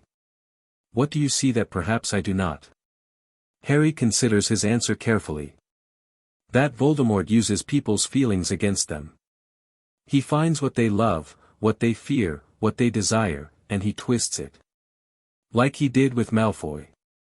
Like he tried to do with me at the Ministry, using Sirius. Go on. And the only defense is clarity. Seeing through the manipulation. Not letting your emotions cloud your judgment. Harry leans forward. That's why we need to move faster. Find the Horcruxes now, before he realizes what we're doing. And how would you suggest we proceed? You've shown me where he came from. Where he worked. Where he hid things. Harry's thinking aloud now, the pieces clicking together in his mind. We need to look at what he values. What symbolizes power to him? Hogwarts. The Founders. Ancient magic. Dumbledore's eyes gleam with something like pride. Precisely, Harry. And I believe I have located another Horcrux. One connected to the founder of Slytherin's house. Slytherin's locket, Harry breathes. Where? In a cave by the sea. A place Tom Riddle visited as a child, where he first discovered his power to hurt others. Dumbledore's expression grows solemn. I had intended to wait, to prepare you more thoroughly. But you're right. Time is against us. We must act. When? Tomorrow night. Be ready. Harry nods, a mixture of determination and dread settling in his stomach. I will be. The common room is in full celebration mode when Harry returns. The Quidditch victory has everyone in high spirits, butterbeer flowing, music playing, laughter filling every corner. Ron spots him immediately, pushing through the crowd. There he is. The man of the hour. Ron throws an arm around Harry's shoulders. Where'd you disappear to? You missed Seamus trying to charm the butterbeer bottles to refill themselves. He accidentally gave Neville antlers instead. Harry manages a smile. Had something to take care of. Something to do with our pointy-faced friend? Ron asks, lowering his voice. Yeah. It's sorted. For now. Good, good. Because tonight, we celebrate. Ron steers him toward the center of the room, where Ginny's leading an impromptu dance party. Even McGonagall stopped by to congratulate us. Said it was some of the best flying she's seen in years. Harry lets himself be pulled into the celebration, accepting congratulations, recounting the best moments of the match. But his mind keeps drifting back to Dumbledore's office. To Malfoy's terrified face. To the cave by the sea, waiting for them tomorrow night. Hermione finds him eventually, tucked into a window seat away from the worst of the noise. How is he? Harry asks. Sedated. Pomfrey gave him a dreamless sleep potion. Hermione sits beside him, her shoulder touching his. Snape's organizing the protection detail for Malfoy's mother. Dumbledore's already contacted the Order. It's really happening, then. Yes. Hermione hesitates. Harry, I'm worried. About tomorrow. About what you and Dumbledore are planning. How do you know about that? She gives him a look. I pay attention. And I know you. Harry sighs. It's necessary, Hermione. We need to find the Horcruxes. Destroy them. I know. But you don't have to do it alone. She takes his hand, her grip firm. Ron and we're with you. All the way. I know you are. Harry squeezes her hand. But this part, it has to be me and Dumbledore. Because of the prophecy. Because you're the chosen one. No. Harry turns to face her fully. Because I see clearly now. I understand what Voldemort is. How he thinks.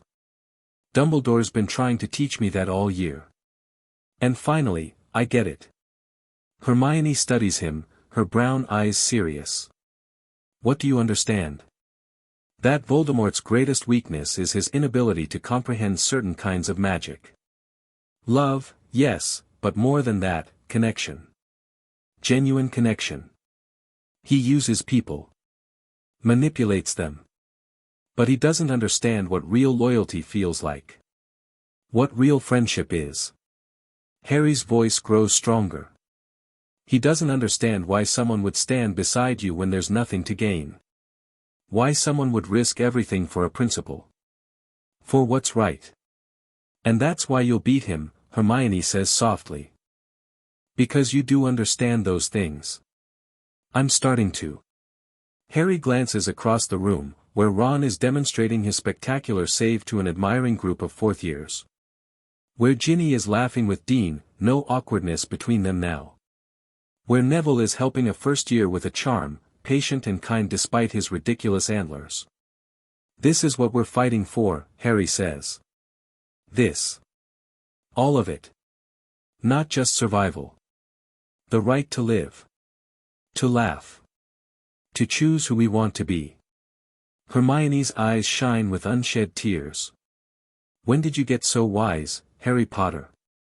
When I started seeing clearly, he says simply. Slughorn's Christmas party arrives the following week, after Harry's return from the cave with Dumbledore. The events of that night, the boat across the Black Lake, the basin of emerald potion, the discovery that the locket was a fake, have left Harry shaken but more determined than ever. The note signed R.A.B. burns in his memory, a mystery they need to solve. But tonight, he has a different mission. He needs those restricted ingredients from Slughorn. Needs them to brew the advanced antidotes from the prince's book. To protect himself and his friends from whatever comes next. He dresses carefully, his best school robes, an attempt to tame his hair. Hermione's accompanying him, wearing a simple blue dress that somehow makes her look older, more sophisticated. You look nice, Harry says, genuinely surprised at the transformation. She blushes slightly. Thank you. Luna helped me with my hair. She has surprisingly good taste when she tries. Ready to charm some restricted ingredients out of Slughorn? As ready as I'll ever be. She takes his arm. Lead on, chosen one. Slughorn's quarters have been expanded for the occasion, a large room decorated with emerald, crimson, and gold hangings. A dozen or so students mill around, along with several adults Harry doesn't recognize. Professor Trelawney is in one corner, looking out of place and slightly tipsy. Harry, boy. Slughorn booms, spotting them immediately. And Miss Granger. Delighted, absolutely delighted. Come, there are people you must meet. He introduces them to an elderly wizard who apparently invented a self-stirring cauldron, a witch who writes for the Daily Prophet, and a former student who now works in the Department of Magical Law Enforcement. And of course, you know Gwenog Jones, captain of the Holy Head Harpies. Slughorn pulls forward a tall, athletic-looking witch. We haven't actually met, Harry says, shaking her hand. But I know someone who's a huge fan. Ginny Weasley, she's on our Quidditch team. Brilliant chaser. Gwenog looks interested. Weasley? Related to the twins who opened that joke shop in Diagon Alley? Their sister, Hermione confirms. Those boys tried to sell me a love potion once. Told them I'd hex their brooms if they came near me with that rubbish again. She laughs, a booming sound. But I'm always looking for new talent. This Ginny any good? The best, Harry says honestly. She'll play professionally someday. I'd stake my firebolt on it. Gwenog nods approvingly. I'll keep an eye out. Always need fresh blood in the league. Slughorn beams at this exchange, clearly delighted at facilitating connections. He steers them toward the refreshment table, pressing glasses of mead into their hands. Now, Harry, I've been meaning to ask you about that fascinating adaptation you made to the Draft of Peace. Most innovative. This is his opening. Harry takes it. Actually, Professor, I've been experimenting with antidotes too. There's a formula I found that's supposed to counter a wide range of compulsion potions, but some of the ingredients are hard to come by. Antidotes, eh? Slughorn's eyes twinkle. Planning to poison someone, are we? More like avoiding being poisoned, Harry says honestly. With everything that's happened this year, Katie Bell, the attempts on Dumbledore, I thought it might be prudent to have protection on hand. Slughorn's expression sobers. Quite right, quite right. Never hurts to be prepared. What ingredients are you lacking? Ashwinder eggs, powdered moonstone, and essence of belladonna. All restricted items, Slughorn muses. For student use, anyway. But for a supervised project. He glances around, then lowers his voice. Stop by my office tomorrow after dinner. I might have some samples for educational purposes. Thank you, Professor, Harry says, genuinely grateful. That would be incredibly helpful. Slughorn claps him on the shoulder. Think nothing of it, my boy. Always happy to nurture a budding potioneer. Your mother would be proud. As Slughorn moves away to greet new arrivals, Hermione raises an eyebrow. That was suspiciously easy. He wants to help, Harry says. He's not a bad person, Slughorn. Just a bit, self-serving. Speaking of self-serving, Hermione murmurs, nodding toward the door. Cormac McLaggen has arrived, his gaze immediately finding Hermione. His face brightens, and he starts making his way toward them. Oh no, Hermione groans. I forgot he'd be here. Why is he looking at you like that? Harry asks, feeling a strange twist of something that might be jealousy. I may have mentioned I was coming with you. He may have interpreted it as, available. She grimaces.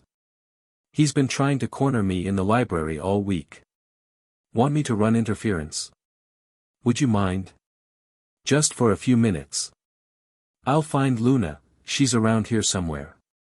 She makes him uncomfortable.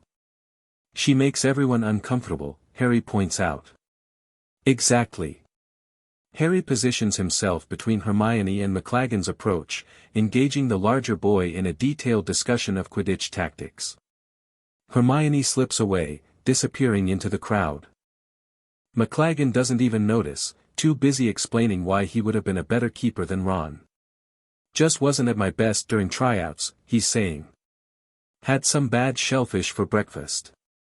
Otherwise, I'd never have missed that last save. Tough break, Harry says, not bothering to hide his disinterest. Yeah, well. There's always next year. McLaggen's eyes scan the room. Say, wasn't Granger with you? Thought I saw her earlier. She's around, Harry says vaguely. Listen, I should mingle. Slughorn's expectations and all that. He escapes before McLaggen can protest, weaving through the crowd. The room has grown more crowded, more boisterous. The mead is flowing freely, and several people are now dancing to music from an enchanted phonograph. Harry spots Luna by the window, wearing a dress of shocking silver that seems to be made of actual metal. Her radish earrings have been replaced with what look like tiny Christmas ornaments. Hello, Harry Potter, she says dreamily as he approaches. You seem clearer tonight. Clearer? Harry repeats. Your aura. It used to be all cloudy, like someone had breathed on a window. Now it's bright. Sharp. She tilts her head. You've shaken something off. Harry stares at her. Luna, can you actually see auras? Sometimes. When the nargles aren't too distracting. She smiles. You don't believe me. I believe you see something, Harry says carefully. Whether it's what other people would call auras, I don't know. That's a diplomatic answer. She seems pleased. Hermione was looking for you. She said to tell you she's by the bookshelf, avoiding an overgrown troll. Harry laughs. Thanks, Luna. I'll rescue her. He finds Hermione partially hidden behind a large potted plant, looking irritated. McLaggen, he asks. Yes. He's persistent, I'll give him that. She emerges from her hiding place. This party's getting a bit much. Want to step out for some air? Definitely. They slip onto a small balcony off the main room. The December night is cold and clear, stars bright in the black sky. Their breath clouds in the air. Better, Hermione sighs. I needed space to think. About what? Everything. The fake locket. RAB. The real Horcrux, still out there somewhere. She hugs herself against the cold. It feels like we're running out of time, Harry. We are, he says simply. But we're also ahead of where we were. We know more. We're prepared. Are we? She looks at him, her face serious in the starlight. The Ministry's infiltrated. Death Eaters are making moves. Voldemort's growing stronger. And we're, what? Attending Christmas parties. Gathering intelligence. Building alliances. Preparing defenses. Harry gestures at the castle around them. And protecting this place. Hogwarts matters, Hermione. It's worth fighting for. She studies him for a long moment. You've changed. For better or worse? Better. Definitely better. She moves closer, until they're standing side by side at the balcony rail. You're still you, still brave, still reckless sometimes, but you're thinking more. Seeing the bigger picture. I've had to, Harry says. After Sirius, after everything last year. I can't afford to miss things anymore. To be manipulated. It costs too much.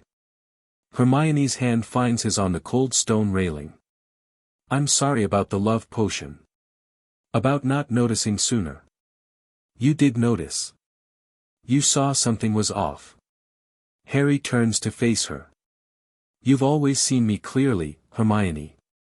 Even when I couldn't see myself.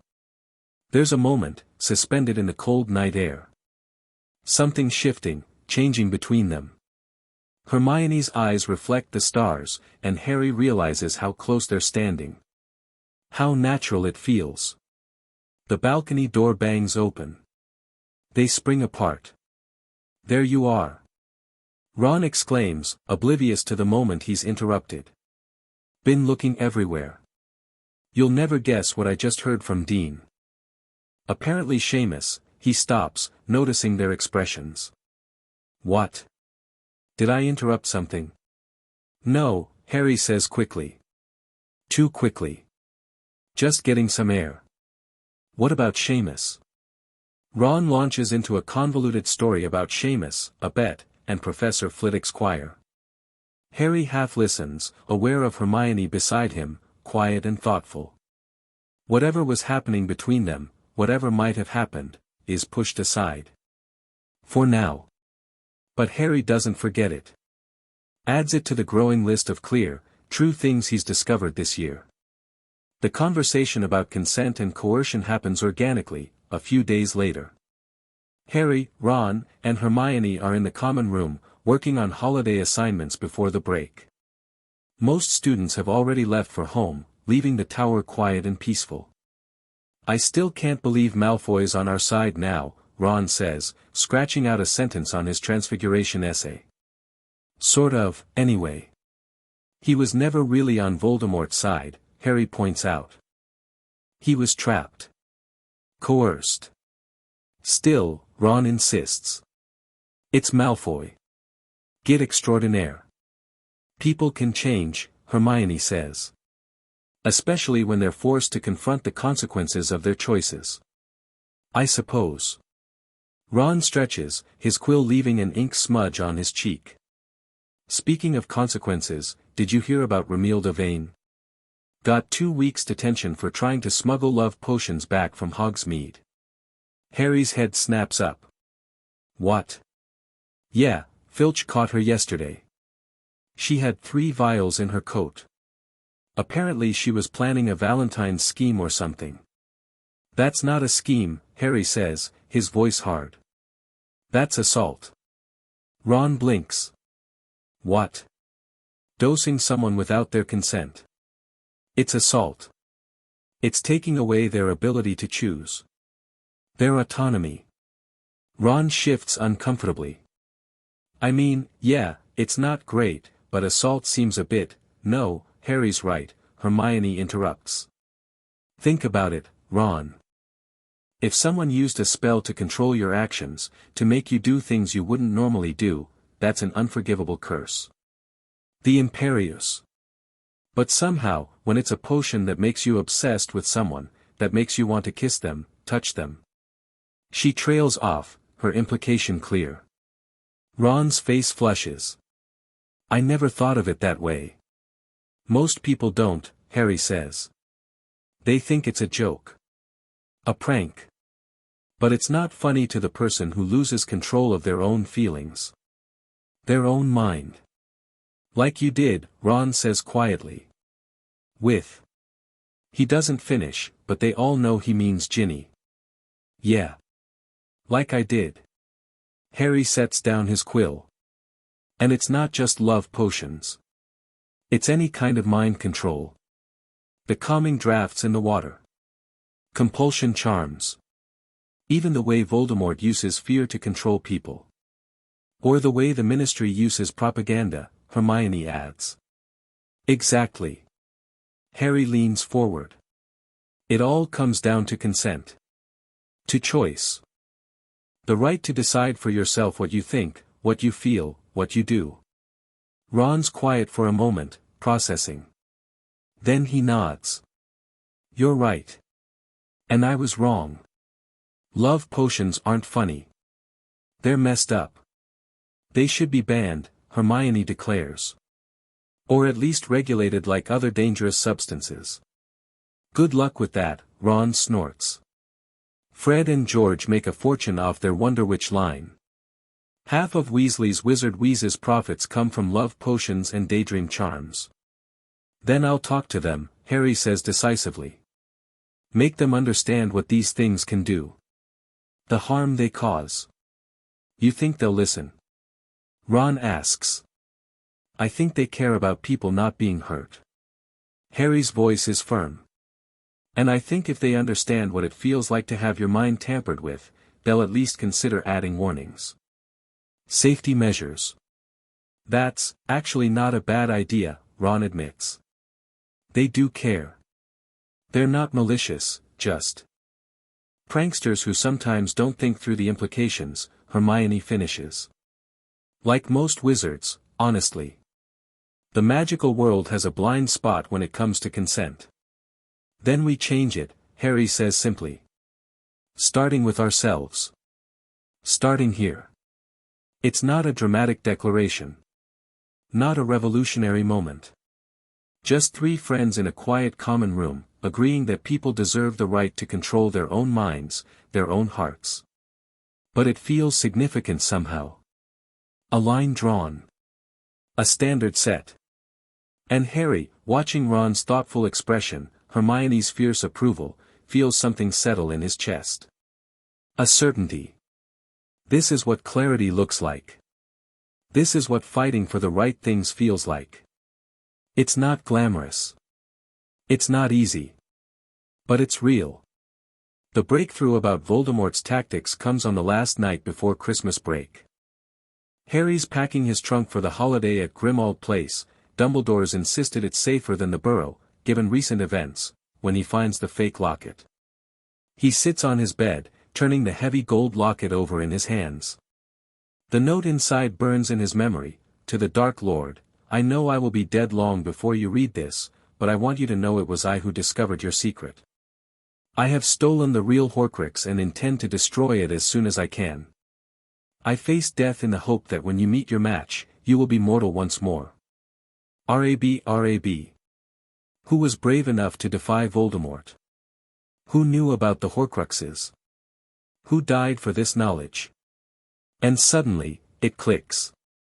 Regulus, Harry whispers. Regulus Arcturus Black. Sirius's brother. The Death Eater who got in too deep, who wanted out. Who disappeared. Harry races downstairs, finding Ron and Hermione by the common room fire. I know who R.A.B. is, he says without preamble. Regulus Black. Sirius's brother. Hermione's eyes widen. Of course. R.A.B., Regulus Arcturus Black. It fits. And if he took the real locket, Ron starts. It might still be at Grimmauld Place, Harry finishes. We need to search the house. Every inch. But Harry, Hermione says, her brow furrowing, we cleaned Grimmauld Place 2 summers ago. We found a locket then, remember? None of us could open it. Harry's heart races. Where is it now? Did we throw it out? I don't think so, Ron says slowly. But Mundungus Fletcher was nicking stuff left and right after Sirius died. Silver, jewelry. A locket, Harry breathes. We need to find Fletcher. I'll write to the Order tonight, Hermione says, already reaching for parchment. Someone must know where he is. Harry paces, the fake locket clutched in his hand. This changes everything. If we can find the real locket, destroy it, we're one step closer. One step closer to making Voldemort mortal, Ron says. Yes, but more than that. Harry stops pacing, facing his friends. I've been thinking about Voldemort's tactics. About how he works. Go on, Hermione encourages. He separates people. Isolates them. Makes them feel alone. That's why he targeted Malfoy, not his father. That's why he keeps his Death Eaters competing with each other. It's why he spreads fear. Harry's voice grows stronger. He doesn't want unity. He doesn't want connection. Because together, people are stronger than he is. That's why Dumbledore's always banged on about love, Ron realizes. It's not just some fluffy concept. It's actually strategically important. Exactly. Harry sits between them. Voldemort doesn't understand loyalty that isn't based on fear. He doesn't understand sacrifice that isn't coerced. And that's his weakness. So how do we use that? Hermione asks. We stay connected. We trust each other. We make choices based on love, not fear. Harry looks at each of them. And we remember what we're fighting for. Not just to defeat him, but to build something better. A world where people aren't controlled. Where they're free to choose. Where imperious curses and love potions are equally unacceptable, Hermione adds. Where blood status doesn't determine worth, Ron says. Exactly. Harry feels it all coming together in his mind. Voldemort thinks he can win by making us afraid, by turning us against each other. But that only works if we let it. So we don't, Ron says simply. We don't, Harry agrees. It's a moment of clarity. Of purpose. The three of them, sitting by the fire, understanding not just what they're fighting against, but what they're fighting for. And it's powerful. More powerful than any spell or potion. We should tell Dumbledore, Hermione says. About Regulus. About the locket. First thing tomorrow, Harry agrees. And then we find it. Destroy it. One Horcrux at a time, Ron says. Until he's mortal, Harry finishes. And in that moment, victory doesn't seem impossible. Difficult, yes. Dangerous, certainly. But not impossible. Not with clarity. Not with purpose. Not with each other. It's the most valuable lesson Harry has learned all year.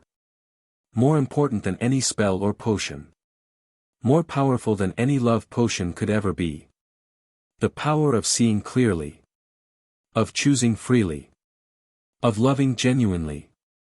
The power Voldemort knows not. Chapter 3, True Bonds. Christmas at Grimmauld Place is weird, and not just because the house still feels haunted by Sirius's absence. Harry can't stop thinking about the locket, the real one, not the fake still sitting in his pocket. Every cabinet, every drawer, every dusty corner might be hiding it. The Horcrux. Their key to defeating Voldemort. We've looked everywhere, Ron groans, flopping onto a threadbare sofa in the drawing room. They've been searching for 3 days straight, turning the house upside down while Mrs. Weasley frets about the mess and Lupin gives them curious looks. Not everywhere, Harry says, pacing. We haven't checked the attic yet. Or, he stops abruptly. Creature. Hermione looks up from where she's sorting through a box of old letters. What about him? Creature was here when Regulus died. He might know something. Harry shakes his head. I can't believe I didn't think of this sooner. To be fair, Creature isn't exactly forthcoming on a good day, Ron points out. But he has to answer direct questions from his master, Hermione says slowly. And Harry, that's you now. Harry doesn't waste time. Creature. Nothing happens. Creature. Harry calls again, louder this time. A loud crack splits the air, and the ancient house elf appears, looking as miserable and resentful as ever. His bloodshot eyes narrow at Harry. Master called, he croaks, the words dripping with disdain. Yeah, I did. Harry crouches down, bringing himself eye level with the elf. Creature, I need to ask you about Regulus Black. The change is immediate. Creature's entire body stiffens. His eyes widen, then fill with tears. Master Regulus, he whispers. What does the half-blood want with Master Regulus? I want to know what happened to him, Harry says. And I want to know about a locket. A gold locket that might have been in this house. Creature begins to tremble violently. His gnarled hands clutch at his filthy pillowcase. Creature doesn't know. Creature won't say. That's an order, Creature, Harry says firmly but not unkindly. Tell me about Regulus and the locket. The house elf looks like he might collapse. Then, in a broken voice, he begins to speak. The story pours out of him, how Voldemort had borrowed Creature to test the defenses around the locket. How he'd left Creature to die in that cave, but Regulus had ordered him home before he drowned. How Regulus had figured out Voldemort's secret, had taken Creature back to the cave, had drunk the poison himself. How his last order had been for Creature to take the locket and destroy it. But Creature tried, oh how Creature tried, the elf sobs. Nothing worked. No spell, no hammer, no fire. Creature failed Master Regulus. Harry's heart hammers in his chest. Where is the locket now, Creature? Creature's face contorts with rage and grief. Gone. Stolen by the thief Mundungus Fletcher. Creature caught him, but the thief disapparated with Master Regulus's locket. Ron swears under his breath. Hermione looks like she might cry. So Fletcher did take it, Harry says, his mind racing. Creature, this is important. I want to finish what Regulus started. I want to destroy the locket. That's what Regulus would have wanted too. Creature stares at Harry, suspicion warring with hope on his ancient face.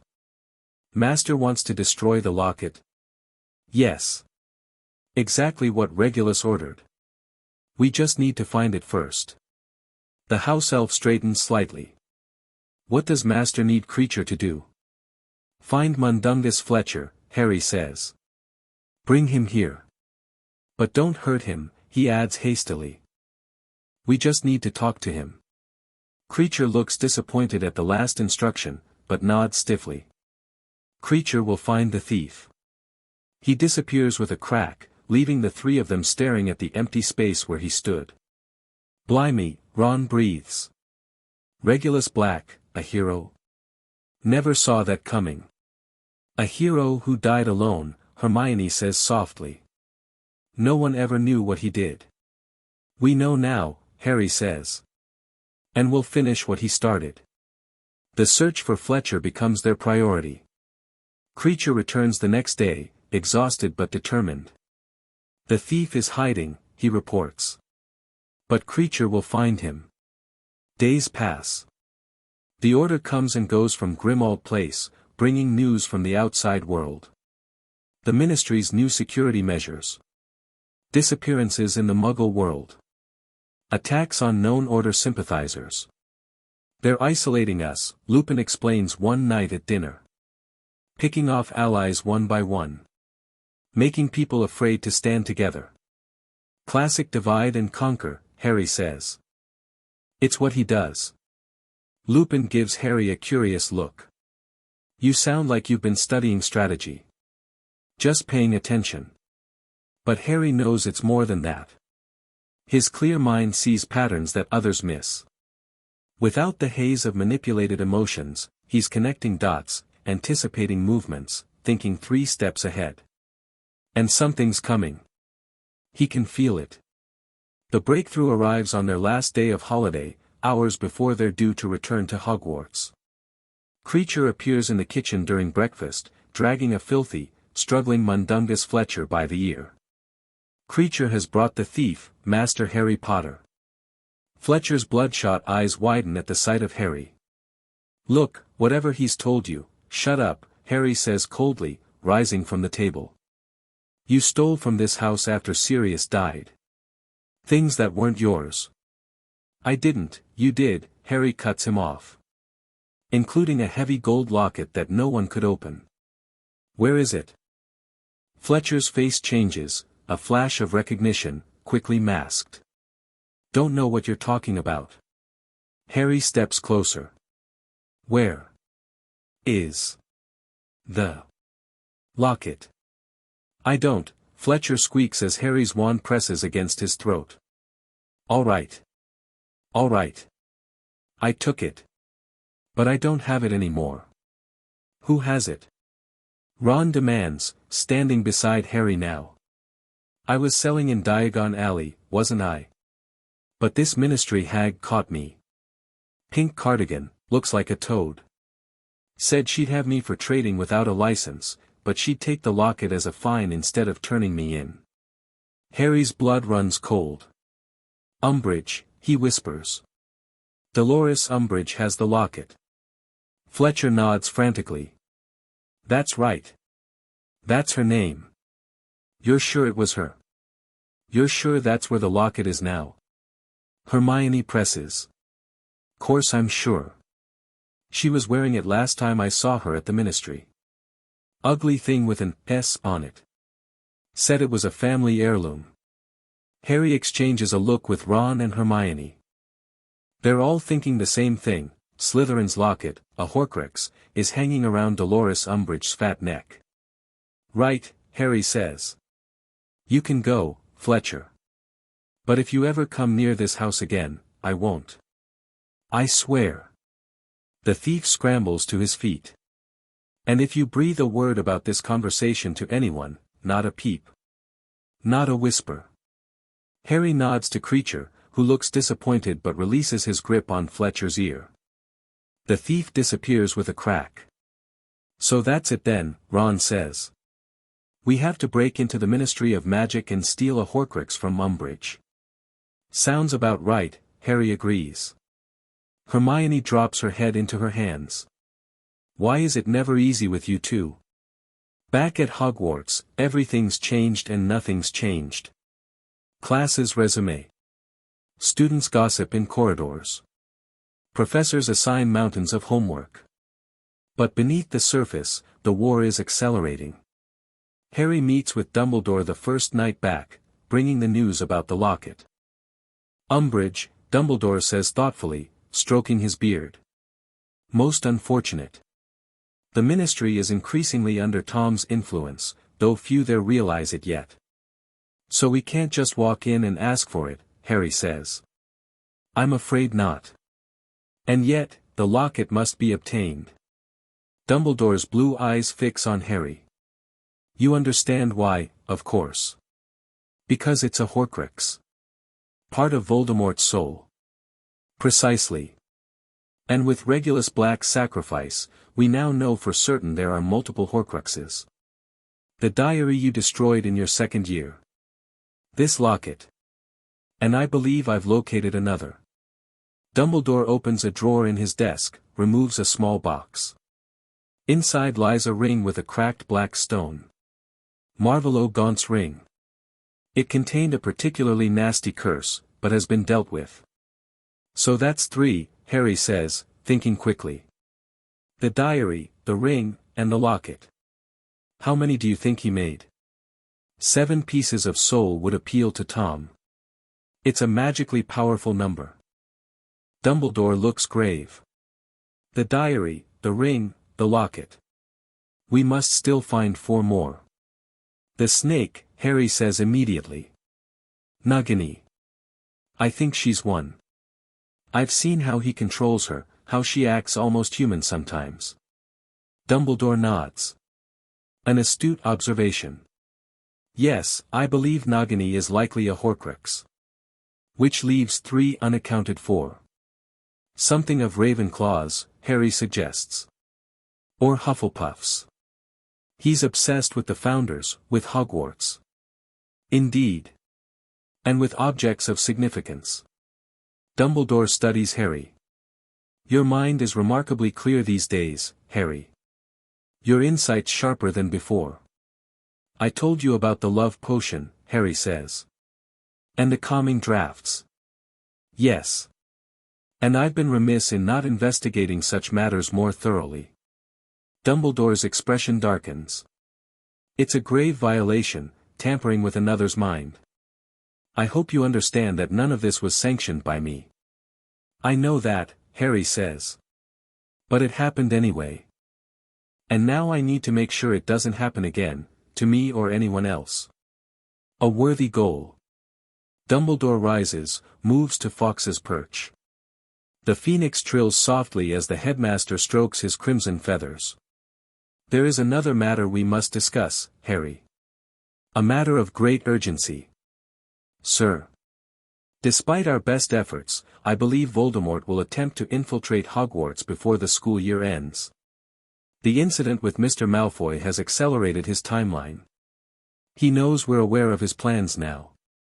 Harry straightens in his chair. What do we do? We prepare. I've strengthened the castle's defenses, alerted the Order. But I fear it won't be enough. Dumbledore turns, his expression grave. If something happens to me, Harry, you must continue the hunt for Horcruxes. Nothing's going to happen to you, Harry says firmly. We're going to face this together. Dumbledore smiles, but his eyes remain sad. Your confidence is admirable. And perhaps you're right. But an old man learns to prepare for all eventualities. Is there something you're not telling me? Harry asks directly. A long pause. Many things, Harry. But fewer than before. You've earned the right to know what we face. The conversation shifts to strategy, what to do if the Death Eaters breach the castle, how to protect the younger students, where to focus their defenses. It's not the usual headmaster-student conversation. It's a war council between allies. And Harry realizes, with sudden clarity, that this is what trust looks like. Not blind faith, not hero worship, but 2 people sharing information, making plans, respecting each other's insights. It's something he never had with Dumbledore before this year. Something that might never have developed if his mind had remained clouded. There's one more thing, Dumbledore says as their meeting concludes. Concerning Mr. Malfoy. What about him? He's asked to speak with you. Alone. Harry blinks in surprise. Malfoy wants to talk to me. Why? That, I believe, is between the 2 of you. Dumbledore's eyes twinkle slightly. He's waiting in the room of requirement now, if you wish to meet him. Harry hesitates. Draco Malfoy has been his enemy since their first day at Hogwarts. But the boy who had confessed his impossible mission, who had broken down rather than become a killer, that wasn't the Malfoy Harry thought he knew. I'll go, he decides. The room of requirement isn't the vast junkyard it was when Harry last entered. Instead, it's a simple sitting room with 2 armchairs facing each other across a fireplace. Malfoy stands by the window, pale and thin, but looking marginally better than he had before Christmas. He turns when Harry enters. Potter. You actually came. Dumbledore said you wanted to talk. Harry remains by the door, wand in his pocket but ready. So talk. Malfoy gestures to the armchairs. Can we sit? This isn't easy for me. They sit. The fire crackles between them, casting dancing shadows on their faces. For a moment, neither speaks. My mother is safe, Malfoy says finally. The order moved her to a protected location. I wanted to thank you for that. I didn't do anything, Harry says honestly. That was Dumbledore. No, it was you. Malfoy meets his gaze directly. You could have let me fail. Let me become him. You didn't. I didn't do it for you, Harry points out. I know. You did it because it was right. Because that's who you are. Malfoy looks down at his hands. I've been thinking about choices. About how they shape us. About how sometimes they're taken away from us. Harry waits, letting him find the words. The Dark Lord was in my head, Malfoy continues, his voice barely above a whisper. Not all the time. Not like legilimency. But his presence was there, like a shadow at the edge of my thoughts. Watching. Waiting. Threatening. I know what that's like, Harry says quietly. Malfoy's head snaps up. You do, don't you? The connection you have with him. Yeah. How do you stand it? How do you keep him out? I don't, always, Harry admits. But it helps to have people who see the real you. Who remind you who you are when he tries to make you forget. Malfoy looks away. I don't have that. You have your mother. She's not here. No, but you know she loves you. You know she'd die for you. That matters. Harry leans forward. Why did you want to see me, Malfoy? A long pause. Then, I heard rumors. About love potions. About what happened to you last year. Harry goes still. What about it? Is it true? Were you dosed? Yes, Harry says simply. No point hiding it now. So you understand, Malfoy says, and there's a desperate edge to his voice. You understand what it's like to have your choices taken away. To be made to feel things that aren't real. I do. That's what he does. The Dark Lord. He takes away choice. Makes people afraid to choose anything but him. Malfoy's hands are shaking now. I never had a choice. Not really. Not since my father pledged our family to him. You have choices now, Harry says firmly. You proved that when you couldn't kill Dumbledore. When you came to us for help. And look what it's cost. My home. My father's freedom. My family name. Some prices are worth paying, Harry says. For freedom. For doing what's right. Is that what you tell yourself? Malfoy asks, but there's no sneer in it. Just genuine curiosity. When everything's falling apart around you. Sometimes. But mostly I just focus on the next step. The next fight. Harry studies the boy across from him, his childhood rival, now something more complex. Why are you really here, Malfoy? Draco takes a deep breath. I want to help. Against him. I know things, about the Death Eaters, about how he thinks, about what he's planning. I know I've been horrible to you, to your friends. I know I don't deserve trust. But I need to do something. Why now? Why me? Because you escaped, Malfoy says simply. The potion, his influence, all of it. You broke free. I want to know how. Harry considers his answer carefully. I had help. Friends who noticed something was wrong. And then I got angry. Not the kind of anger that makes you stupid. The kind that makes you focused. Focused on what? On never letting anyone control me again.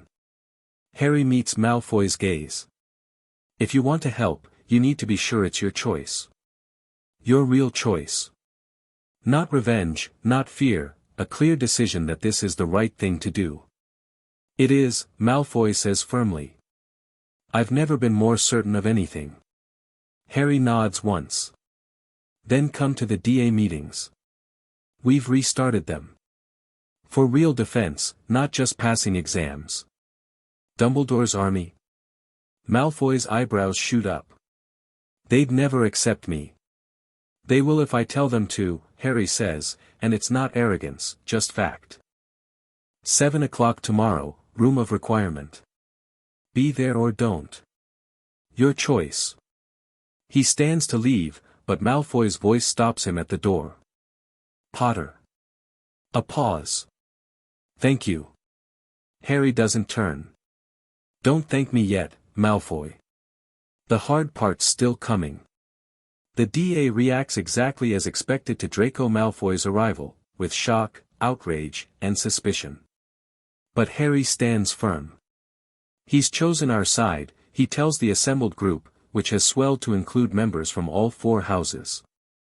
At great personal cost. And he has information we need. He's a Slytherin, Zacharias Smith Spitz. A Death Eater's son. So what? Harry challenges. You think which house you're in determines whether you're good or evil? You think who your parents are defines you? It's not that simple, Smith begins. Actually, it is, Ginny interrupts. She's standing near the back, arms crossed. We're fighting against blood prejudice, aren't we? Against the idea that birth determines worth? Seems hypocritical to judge Malfoy for his father's choices. Harry shoots her a grateful look. Their friendship has evolved into something new since the love potion revelation, mutual respect without the complications of manufactured attraction. Malfoy's here because he's made his choice, Harry continues. Just like each of you did when you signed up. And right now, we need all the help we can get. What can he teach us that you can't? Dean Thomas asks skeptically. How Death Eaters think, Malfoy says, speaking for the first time. His voice is steady despite the hostility directed at him. Their tactics. Their weaknesses. I've lived with them. I know how they fight. And why should we trust anything you say? Seamus demands. You shouldn't, Malfoy says simply. Not until I prove myself. But Potter trusts me enough to let me in this room, and I thought that might count for something. The room falls silent.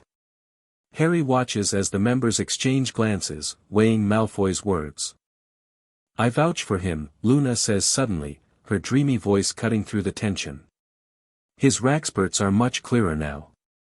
A few people laugh, but Luna's statement somehow breaks the ice. Neville steps forward. If Harry says he's with us, that's good enough for me. But, he turns to Malfoy, his expression hard. If this is a trick, if you're spying for you-know-who, you'll answer to all of us. Clear. Malfoy nods. Crystal. Right then, Harry says. Let's get to work. The session focuses on combat tactics, specifically, countering the kinds of curses Death Eaters favor. Malfoy proves surprisingly helpful, demonstrating shield variations that work against dark magic. The trick isn't power, he explains, partnered with Neville for practice. It's angle and intent. Most Death Eaters rely on fear, on their opponent freezing up. If you stay calm, stay mobile, you've already countered their biggest advantage. Harry watches, impressed despite himself.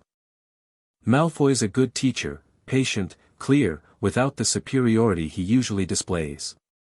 By the end of the session, even the most skeptical members are paying attention to his advice. Afterward, Harry, Ron, and Hermione walk with Malfoy back toward the Slytherin dungeons. That went better than expected, Ron admits grudgingly. They're scared, Malfoy says. They should be. The Dark Lord's forces are growing. The Ministry's compromised at the highest levels. We know, Hermione says. The question is what to do about it. Prepare. Train. Be ready to fight when it comes to it. Malfoy stops walking, faces them. And it will come to it. Soon. He's losing patience with the slow approach. You mean he'll attack Hogwarts directly? Harry asks sharply. Eventually. He wants the school. Wants to remake it in his image. Malfoy's expression darkens. And he wants Dumbledore dead more than anything. More than he wants you dead, Potter. Because Dumbledore's the only wizard he ever feared, Harry says. Exactly. Kill Dumbledore, and resistance crumbles.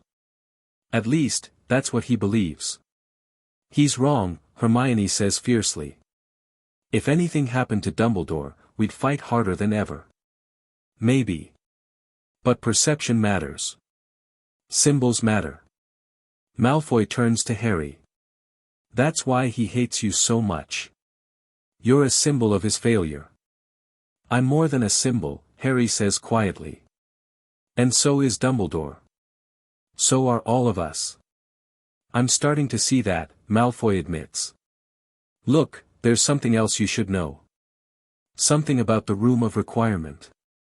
The Vanishing Cabinet's destroyed, Ron says. We checked. Yes, but there are other ways in. Secret passages. Weaknesses in the castle's defenses.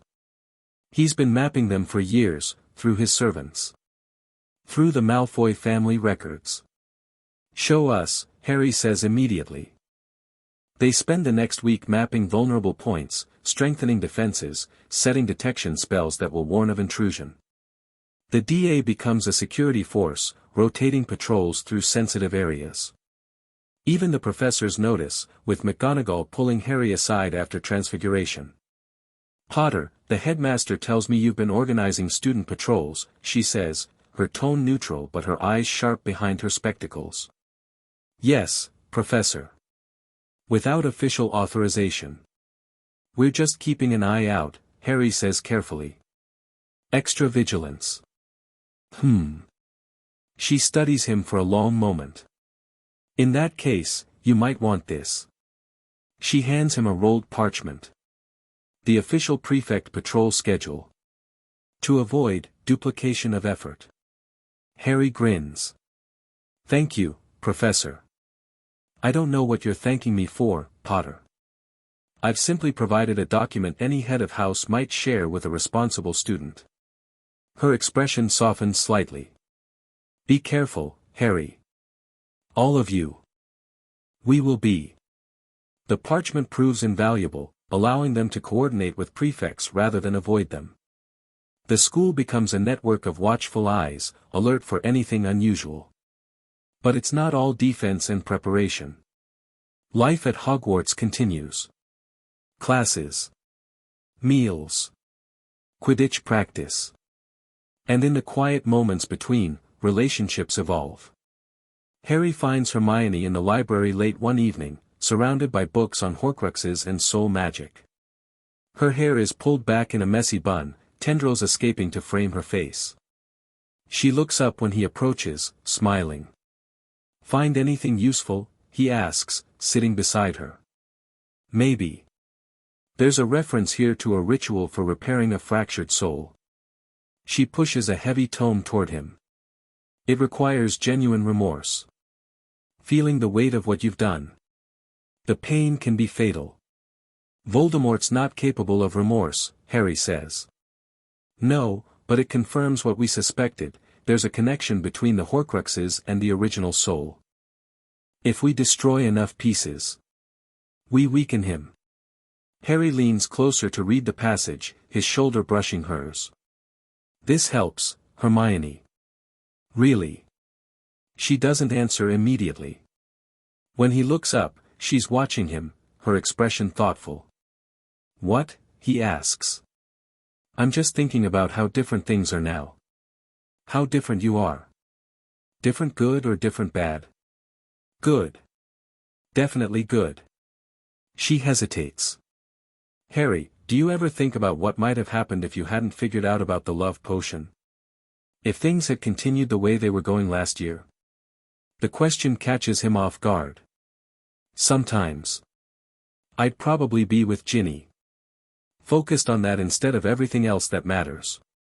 And would that have been so terrible? Being with her? Harry considers this carefully. It wouldn't have been real. That's what would have been terrible. Living a life based on manufactured feelings, not genuine ones. And your genuine feelings? Hermione lets the question hang. Harry meets her gaze directly. Are clearer every day. There's a moment between them, charged with possibility. Harry's heart beats faster. He's about to say more when Ron appears around a bookshelf. There you are. Been looking all over. He drops into a chair across from them. Malfoy's found something. A sealed passage behind the statue of Gregory the Smarmy. Someone's been trying to break the enchantments on it. The moment breaks. Hermione turns to Ron, all business. Recently? Within the last day or two, he thinks. We need to set a watch, Harry says, shifting into strategy mode. 24 hours. 2 people at a time. Already started, Ron says proudly. Got Neville and Luna there now. Dean and Seamus after them. Good thinking, Harry says, genuinely impressed. Ron's leadership skills have been blossoming these past weeks. We should check the Marauders map hourly, see if anyone suspicious is hanging around. Way ahead of you, mate. Ron pulls the folded map from his pocket. Thought we could take first shift here in the library, keep an eye while Hermione finishes research. Perfect. They fall into the familiar pattern, Hermione reading and taking notes, Harry and Ron monitoring the map, occasionally discussing strategy in hushed voices. It's comfortable. Natural. The 3 of them working together as they have since they were 11. But something's shifted. Harry feels it each time Hermione's eyes meet his. Each time her hand brushes his reaching for a book. There's an awareness between them now that wasn't there before, or maybe it was, but clouded by potions and expectations and the complicated web of their intertwined friendships. Ron notices too. Harry catches him watching them, his expression unreadable. But he doesn't say anything. Not yet. The night passes quietly. No suspicious activity on the map. At dawn, they head to breakfast, tired but satisfied that their defenses are holding. But the calm doesn't last. It happens during potions. Harry's working with Hermione on a particularly tricky antidote when the pendant around his neck, the detection amulet she created months ago, suddenly grows hot against his skin. He hisses, pulling it out from under his robes. The crystal is glowing bright red. Harry. Hermione whispers, alarmed. Something's wrong. He shows her the pendant. Her eyes widen. At the same moment, the classroom door bursts open. Neville stands there, breathing hard, his face pale. Death Eaters, he gasps. In the castle. Astronomy Tower. The room erupts in chaos. Slughorn tries to restore order, his usual jovial manner replaced by genuine fear. Everyone stay calm.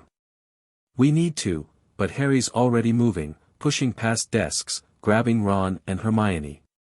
The map, he says urgently. We need to see who's here. They duck into an empty classroom. Harry pulls out the Marauders map with shaking hands. I solemnly swear that I am up to no good. The map blooms to life. And there, in the astronomy tower, are names that make Harry's blood freeze. Bellatrix Lestrange. Fenrir Greyback. The Caro siblings. And others, moving through the castle in pairs, heading toward the great hall where lunch will soon begin. They're going after the students, Hermione whispers in horror. Not if we stop them, Harry says. Ron, get to the DA. Activate the coins. Tell everyone to secure the younger students in their common rooms. Hermione, find McGonagall. Tell her what's happening. I'm going to the tower. Harry, no, Hermione grabs his arm. It's a trap. Of course it is. But Dumbledore's up there too. Harry points to the map. I'm not letting him face them alone. Then we're coming with you, Ron says firmly. No. The students need protection. That's more important.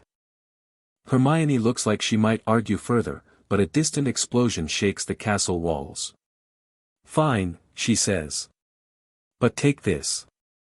She presses a small vial into his hand. "Felix Felicis. The last of it. Just in case." Harry nods, quickly downing the golden liquid.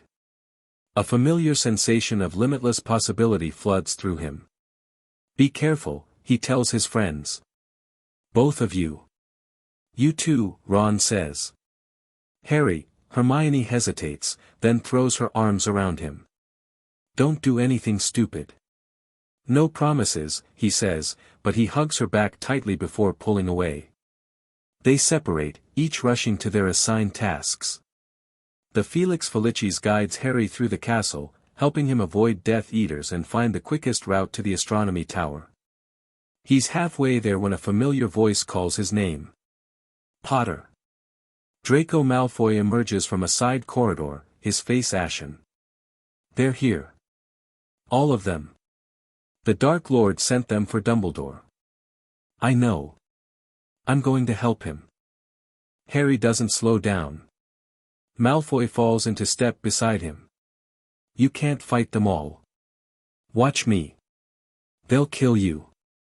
"Maybe," Harry says. "Or maybe they'll try and fail, like every other time Voldemort sent someone to kill me." Malfoy flinches at the name but keeps pace. "I'm coming with you." Harry glances at him in surprise. "Why?" "Because I choose to," Malfoy says simply. "My choice. No one else's." Something shifts between them in that moment, not friendship, exactly, but alliance. "Respect." Harry nods once. "Stay behind me. And be ready to shield." They reach the base of the astronomy tower as another explosion rocks the castle. The door leading to the spiral staircase is sealed with a shimmering barrier. "Dumbledore's protection," Malfoy says. "Only someone with a dark mark can pass." Harry swears. "Can you break it?" "No need." Malfoy pushes up his left sleeve, revealing the ugly mark branded into his skin. "I can pass it. And I can bring one person with me." Harry hesitates. This could be a trap. Malfoy could be leading him straight to Voldemort. But the Felix Felicis whispers that this is right.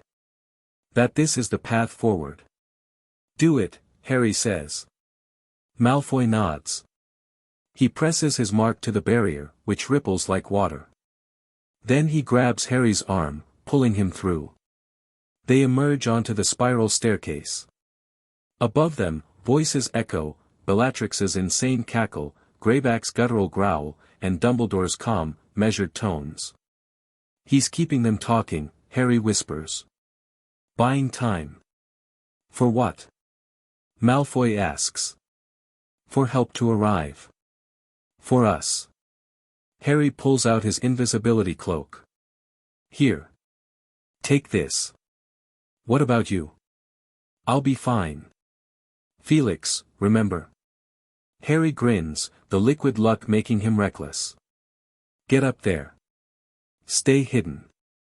Wait for my signal." "What signal?" "You'll know it when you see it." Malfoy hesitates, then takes the cloak. "Potter. Be careful. You too, Draco." The use of his first name seems to startle Malfoy. He nods once, disappears under the cloak, and begins climbing silently. Harry waits until he's gone, then follows more loudly. He wants the Death Eaters to hear him coming. Wants them focused on the stairs, not on Dumbledore. He bursts onto the tower platform, wand raised. The scene before him is straight from a nightmare, Dumbledore backed against the ramparts, surrounded by Death Eaters. The headmaster looks pale, weakened, but his blue eyes still burn with fierce intelligence.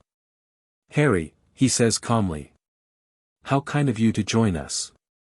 "Sorry I'm late, Professor." Harry moves further onto the platform, counting enemies. 6 Death Eaters, including Bellatrix and Greyback.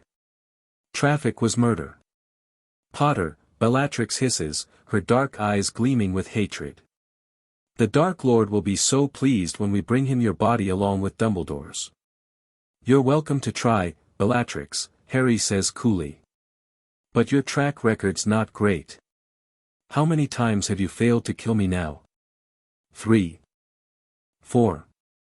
Her face contorts with rage. You insolent little, enough, says a cold voice. Severus Snape steps from the shadows, his black eyes unreadable. The Dark Lord wants Potter alive. Harry's blood runs cold. Snape. Here with the Death Eaters. But of course, his unbreakable vow. His promise to complete Malfoy's task if the boy failed. Professor Snape, Dumbledore says quietly. I was wondering when you would join us. The Order is occupied elsewhere, Snape says flatly. Fighting our diversion in the castle. They won't reach us in time. I see. Dumbledore's expression is sad but resigned. And you've made your choice, then? I have. Harry's mind races. Where is Malfoy? Is he still hidden, waiting? Or has he revealed himself to the other Death Eaters? Harry, Dumbledore says, drawing his attention. Whatever happens next, remember what we discussed. About the objects. About finishing the task. I remember, Harry says. But nothing's going to happen to you. Such touching faith, Bellatrix mocks. The boy still believes in his hero. I believe in a lot of things, Harry says. In choices. In truth. In fighting for what's right even when it seems hopeless. Enough talking, Greyback growls. Kill the old man. Take the boy. Those are our orders. No, Snape says.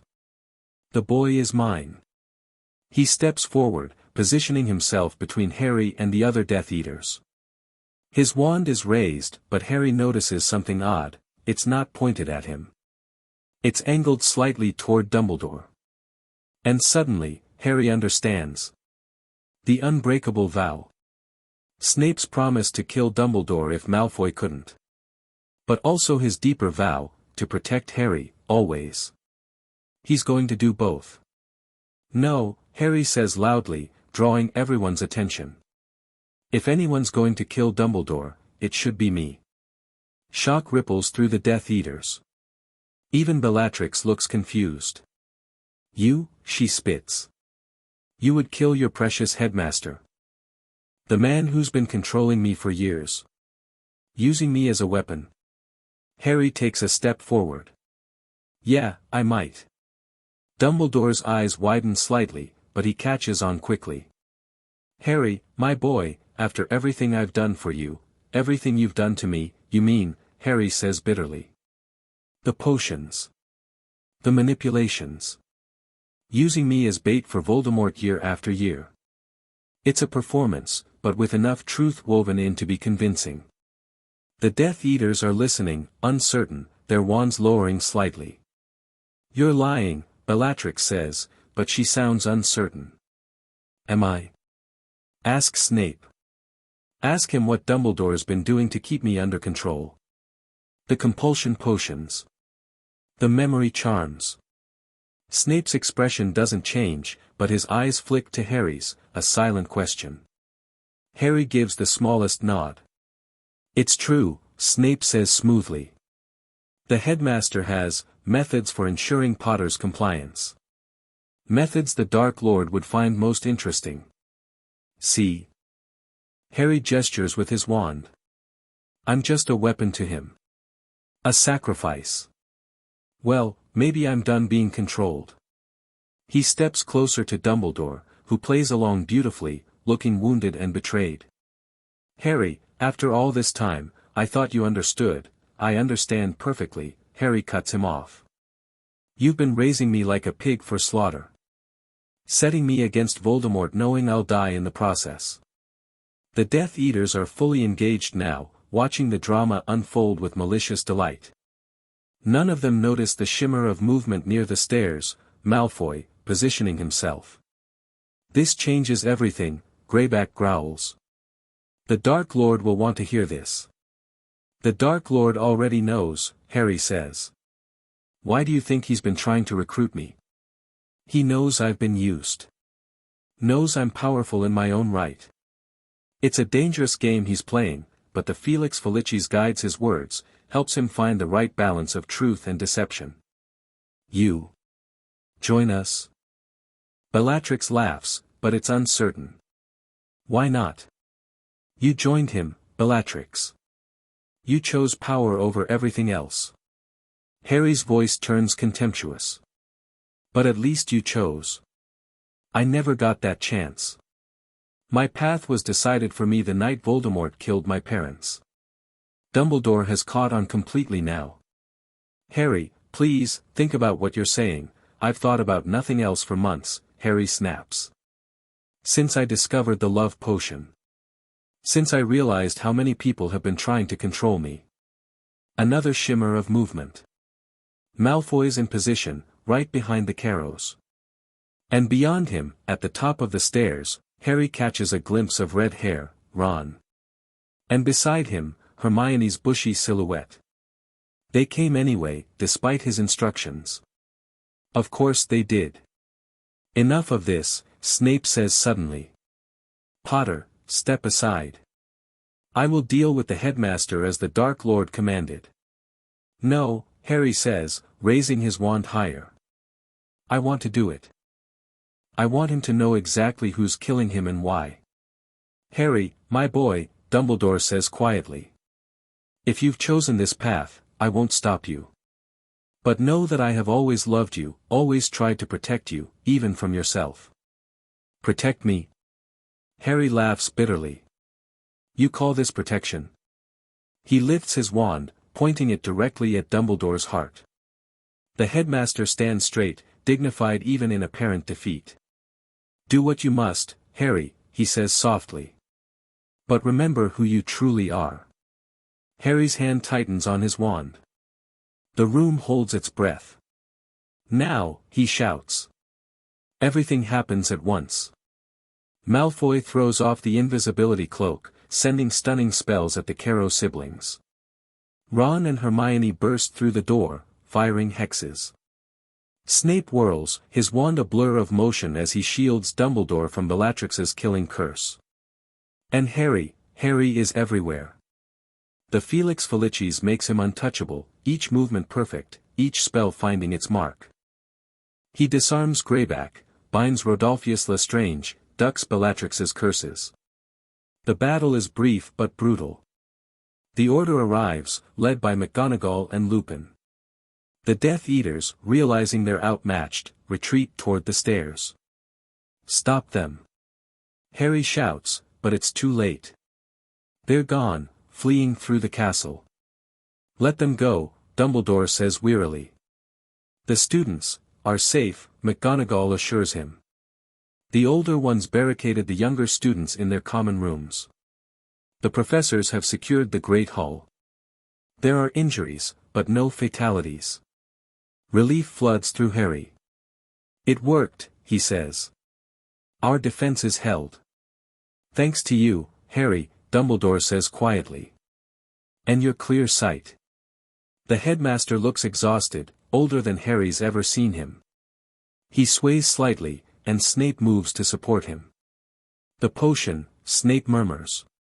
We need to counteract it. Potion? Hermione asks sharply, moving closer. What potion? From the cave, Dumbledore explains. A necessary sacrifice to retrieve what we sought. Harry remembers Dumbledore drinking the emerald liquid, forcing it down despite obvious agony. You need the hospital wing. In due time. Dumbledore straightens, summoning his strength. First, we must secure the castle. Severus, please inform the staff that the immediate danger has passed. Minerva, contact the ministry, the Real Ministry, not Scrimgeour's office. They nod, hurrying to follow instructions. Harry turns to Ron and Hermione. You came, he says. Even though I told you to stay with the students. Of course we came, Ron says, as if it's the most obvious thing in the world. We're a team. Always, Hermione adds softly. The four of them, Harry, Ron, Hermione, and Malfoy, stand together, a strange alliance born of necessity and choice. Dumbledore watches them, a smile playing on his lips despite his weakened state. Extraordinary, he murmurs. What clarity and courage can accomplish. The aftermath is chaos of a different kind. Students evacuated as a precaution. The castle searched for any remaining Death Eaters.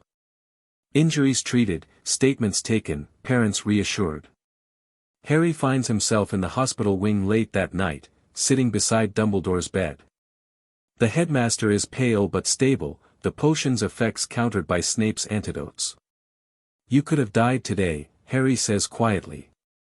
As could you, Dumbledore replies. But we did not. Thanks to quick thinking and true allies. And Felix Felicis. A minor contribution, I think. Dumbledore's blue eyes study Harry. You've grown, Harry. Not just in skill, but in wisdom. I've had to. Harry hesitates, then asks the question that's been bothering him. Did you know? About the love potion? About someone trying to manipulate me? Dumbledore's expression turns grave. Not initially, no. I suspected something was amiss last year, your focus seemed diverted. But I attributed it to normal teenage distractions. He sighs. A failure on my part. One of many. You're not responsible for what other people did. Perhaps not. But I am responsible for protecting my students. All of them. Dumbledore shifts, wincing slightly. We have identified the source, by the way. Harry sits up straighter. Who? Not Molly Weasley, as you had feared. Though the potion did come from her supply, it was taken without her knowledge. Then who? Percy Weasley. Dumbledore's voice is sad. Under Imperius, we believe. A way for the Ministry, the corrupted elements within it, to keep you distracted. Connected to a family they could monitor. Harry feels sick. Percy. But he wasn't even at Hogwarts. No, but he visited the burrow briefly last summer. And had access to the family's food supplies when you arrived. Dumbledore looks troubled. The plan was quite sophisticated. Use your natural affection for the Weasleys, amplify it toward their daughter specifically. Create a vulnerability. And keep me from noticing other things, Harry says, the pieces clicking together. Like the Ministry's corruption. Scrimgeour's policies. Umbridge's continued influence. Precisely. A distracted Harry Potter is less dangerous to those with something to hide. Harry processes this information, anger burning cold in his chest. Not at Percy, who was himself a victim, but at the system that used him. That used all of them. We're going to change it, he says finally. All of it. Not just defeat Voldemort. Change the world that created him. Dumbledore's eyes twinkle. I believe you will, my boy. I truly do. Harry stays a while longer, discussing next steps. The hunt for Horcruxes will continue. The locket, Slytherin's locket, still hanging around Umbridge's neck, must be retrieved. The snake must be killed. The remaining Horcruxes identified and destroyed. It's a daunting task. But for the first time, Harry feels equal to it. Not because he's the chosen one, but because he's himself. Fully and completely himself, with clear eyes and a clear mind. He leaves Dumbledore resting and makes his way back to Gryffindor Tower. The common room is quiet, most students having gone to bed after the day's excitement. But Ron and Hermione are waiting for him, seated together by the dying fire. How's Dumbledore? Hermione asks as he joins them. Better. Tired. But he'll recover. Harry sinks into an armchair. He told me about Percy. About the love potion. Ron's face darkens. I can't believe my own brother, it wasn't his fault, Harry says quickly. He was under imperious used, just like I was. Still. Ron stares into the fire. My family. Used against you. Against Dumbledore. I'm sorry, Harry. You have nothing to be sorry for, Harry says firmly. None of this is on you. They sit in silence for a moment, each lost in thought. Then Hermione speaks. So what now? Do we stay at Hogwarts? Continue with classes? Or we finish the year, Harry decides. Take our exams. Act normal. Meanwhile, we plan. Research. Prepare for what comes next. The Horcrux hunt, Ron says. Yes. But not just that. Harry leans forward. The war's bigger than just Voldemort now. It's about what kind of world we want to live in. One where people are free to make their own choices, or one where they're controlled, by potions, by fear, by propaganda. You sound like a revolutionary, Hermione says, but she's smiling. Maybe I am. Maybe we all should be. Count me in, Ron says immediately. Revolution sounds better than exams anyway. Hermione rolls her eyes, but her expression is fond. We're with you, Harry. Whatever comes next. I know. Harry looks between his two best friends, the people who've stood beside him through everything. Who've seen the real him, even when he couldn't see himself. I've never doubted that. There's a comfort in that certainty. A strength that no magic, dark or light, can match. The weeks that follow bring change both subtle and profound. Hogwarts recovers from the Death Eater attack, security tightened further. The Ministry sends investigators, who ask all the wrong questions and miss all the important answers. Life continues, on the surface. But beneath that surface, plans form. The DA trains more intensely than ever, now focused not just on defense but on offensive tactics, escape strategies, communication under duress. Harry, Ron, and Hermione research Horcruxes, plan their hunt, prepare for what may be a long absence from the wizarding world. And relationships evolve, shaped by shared danger and clearer understanding. Ginny finds Harry in the Ollery one evening, sending a coded message to Lupin. She watches silently as he ties the parchment to a school owl's leg, then speaks when the bird has flown. I've been thinking about what happens next, she says without preamble. After school ends. Harry turns. What do you mean? I mean I know you three are planning something. Something dangerous. Something away from Hogwarts. She steps closer. And I want to help.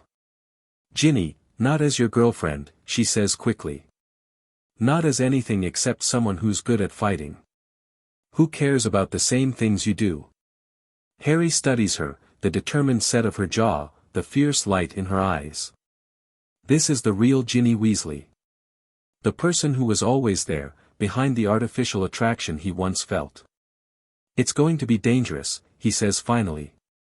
More than the Department of Mysteries. More than the Tower battle. I know. And it's not just fighting. It's hiding. Research. Months of unglamorous, frustrating work. I know that too. She crosses her arms. I'm not asking to join your inner circle, Harry. I know that's you three. Always has been. But there's room for others in this fight. People with different skills. Harry considers this. What did you have in mind? Communications. Coordination. Someone needs to keep the DA running while you're gone. Keep Hogwarts a stronghold for our side. Her eyes gleam. And someone needs to make sure information flows between you and the people who can help. You're volunteering to be our spy at Hogwarts, Harry realizes. Among other things. She grins, and it's sharp, determined. I'm pretty good at not getting caught. At making people see what I want them to see. That's true, Harry admits, thinking of how effortlessly she's reinvented herself this year. From his would-be girlfriend to a leader in her own right. Talk to Hermione. She's working out the communication system. Already started. Enchanted coins are good, but we need something more secure. Something the ministry can't trace. And you have ideas? Several. Her confidence is natural, earned. Fred and George have been experimenting with communication methods for the Order. I've been helping test them. Harry nods, impressed. Good. That's good. A slightly awkward silence falls between them. Then Ginny says, I'm sorry, by the way. For not noticing the potion earlier. For wanting it to be real so badly that I didn't question it. You don't need to apologize, Harry says honestly. You didn't dose me. No, but I wanted to. That's the truth. I wanted you to see me that way so desperately that I was willing to believe it when it happened. She looks away. It wasn't love. It was obsession. Unhealthy. Selfish. And now? Now I want to be someone I'm proud of. Someone who fights for the right reasons. She meets his gaze directly. Someone who doesn't need Harry Potter's attention to feel valuable. You are valuable, Harry says. On your own terms. You always were. I just couldn't see it clearly before. Neither could I. She smiles, a genuine smile without a trace of the old infatuation. For what it's worth, I think Hermione's good for you. You're good for each other. Harry feels heat rise in his face. We're not yet, Ginny agrees. But you will be. And when you are, I'll be happy for you both. She leaves him then, descending the Ollery steps with confident strides. Harry watches her go, thinking that this clarity, this honesty, is what real friendship looks like. What real connections look like. And it's worth fighting for. The conversation with Draco happens in the room of requirement, after a particularly intense DA session. They've been practicing dueling multiple opponents, preparing for the reality of Death Eater tactics. Everyone's exhausted, trickling out of the room in 2s and 3s. Malfoy stays behind, helping clean up the scattered pillows and practice dummies. Harry watches him, still getting used to this strange new alliance. You're good at this, Harry says finally. Teaching. Fighting. Malfoy looks up, surprise on his face. Thanks. You're not terrible yourself. High praise indeed, Harry says dryly. A ghost of a smile touches Malfoy's lips. Consider it personal growth. A year ago I'd have rather eaten flobberworms than compliment Harry Potter. And now? Now I'd rather fight alongside you than against you. Malfoy straightens, suddenly serious. That's what I wanted to talk about, actually. What happens after school ends? You want to keep fighting, Harry guesses. I have to. He's living in my house. Using my family name. Destroying everything my ancestors built. I thought you were proud of your Death Eater heritage. I was proud of being a Malfoy, Draco corrects. Of being a pure blood. Of the power and privilege that came with it. He looks away. I didn't understand what that power really cost. What it was built on. And now. Now I see clearly. Malfoy meets his gaze. The Dark Lord doesn't care about blood purity. Not really. He's a half-blood himself. He cares about power. About control. About making everyone as twisted and afraid as he is. You sound like you've been thinking about this a lot. Haven't had much choice. A clemency training forces you to examine your own mind. Your own beliefs. Malfoy gestures around the room. This place helps too. Showing me what I really need, not what I think I want. Harry's curious now. And what do you need, Malfoy? Redemption, Draco says simply. A chance to undo some of the damage I've done. To stand for something better than fear and prejudice. It's the most honest conversation they've ever had. Strange, how clarity seems to be contagious, first Harry, then his friends, now even Malfoy seeing past old hatreds and assumptions. There will be a place for you, Harry says. In whatever comes next. If that's what you want. It is. They shake hands, sealing a pact that would have seemed impossible months ago. Not friendship, exactly. But alliance. Respect. A choice freely made by both of them. The final piece falls into place the night before exams begin. Harry finds Hermione alone in the common room, surrounded by books and notes, her hair wild from running her hands through it in frustration. You need to rest, he says, sitting beside her. You know all this already. She looks up, her eyes tired but bright. Just reviewing the Transfiguration practical. I always mix up the wand movements for animate to inanimate conversions.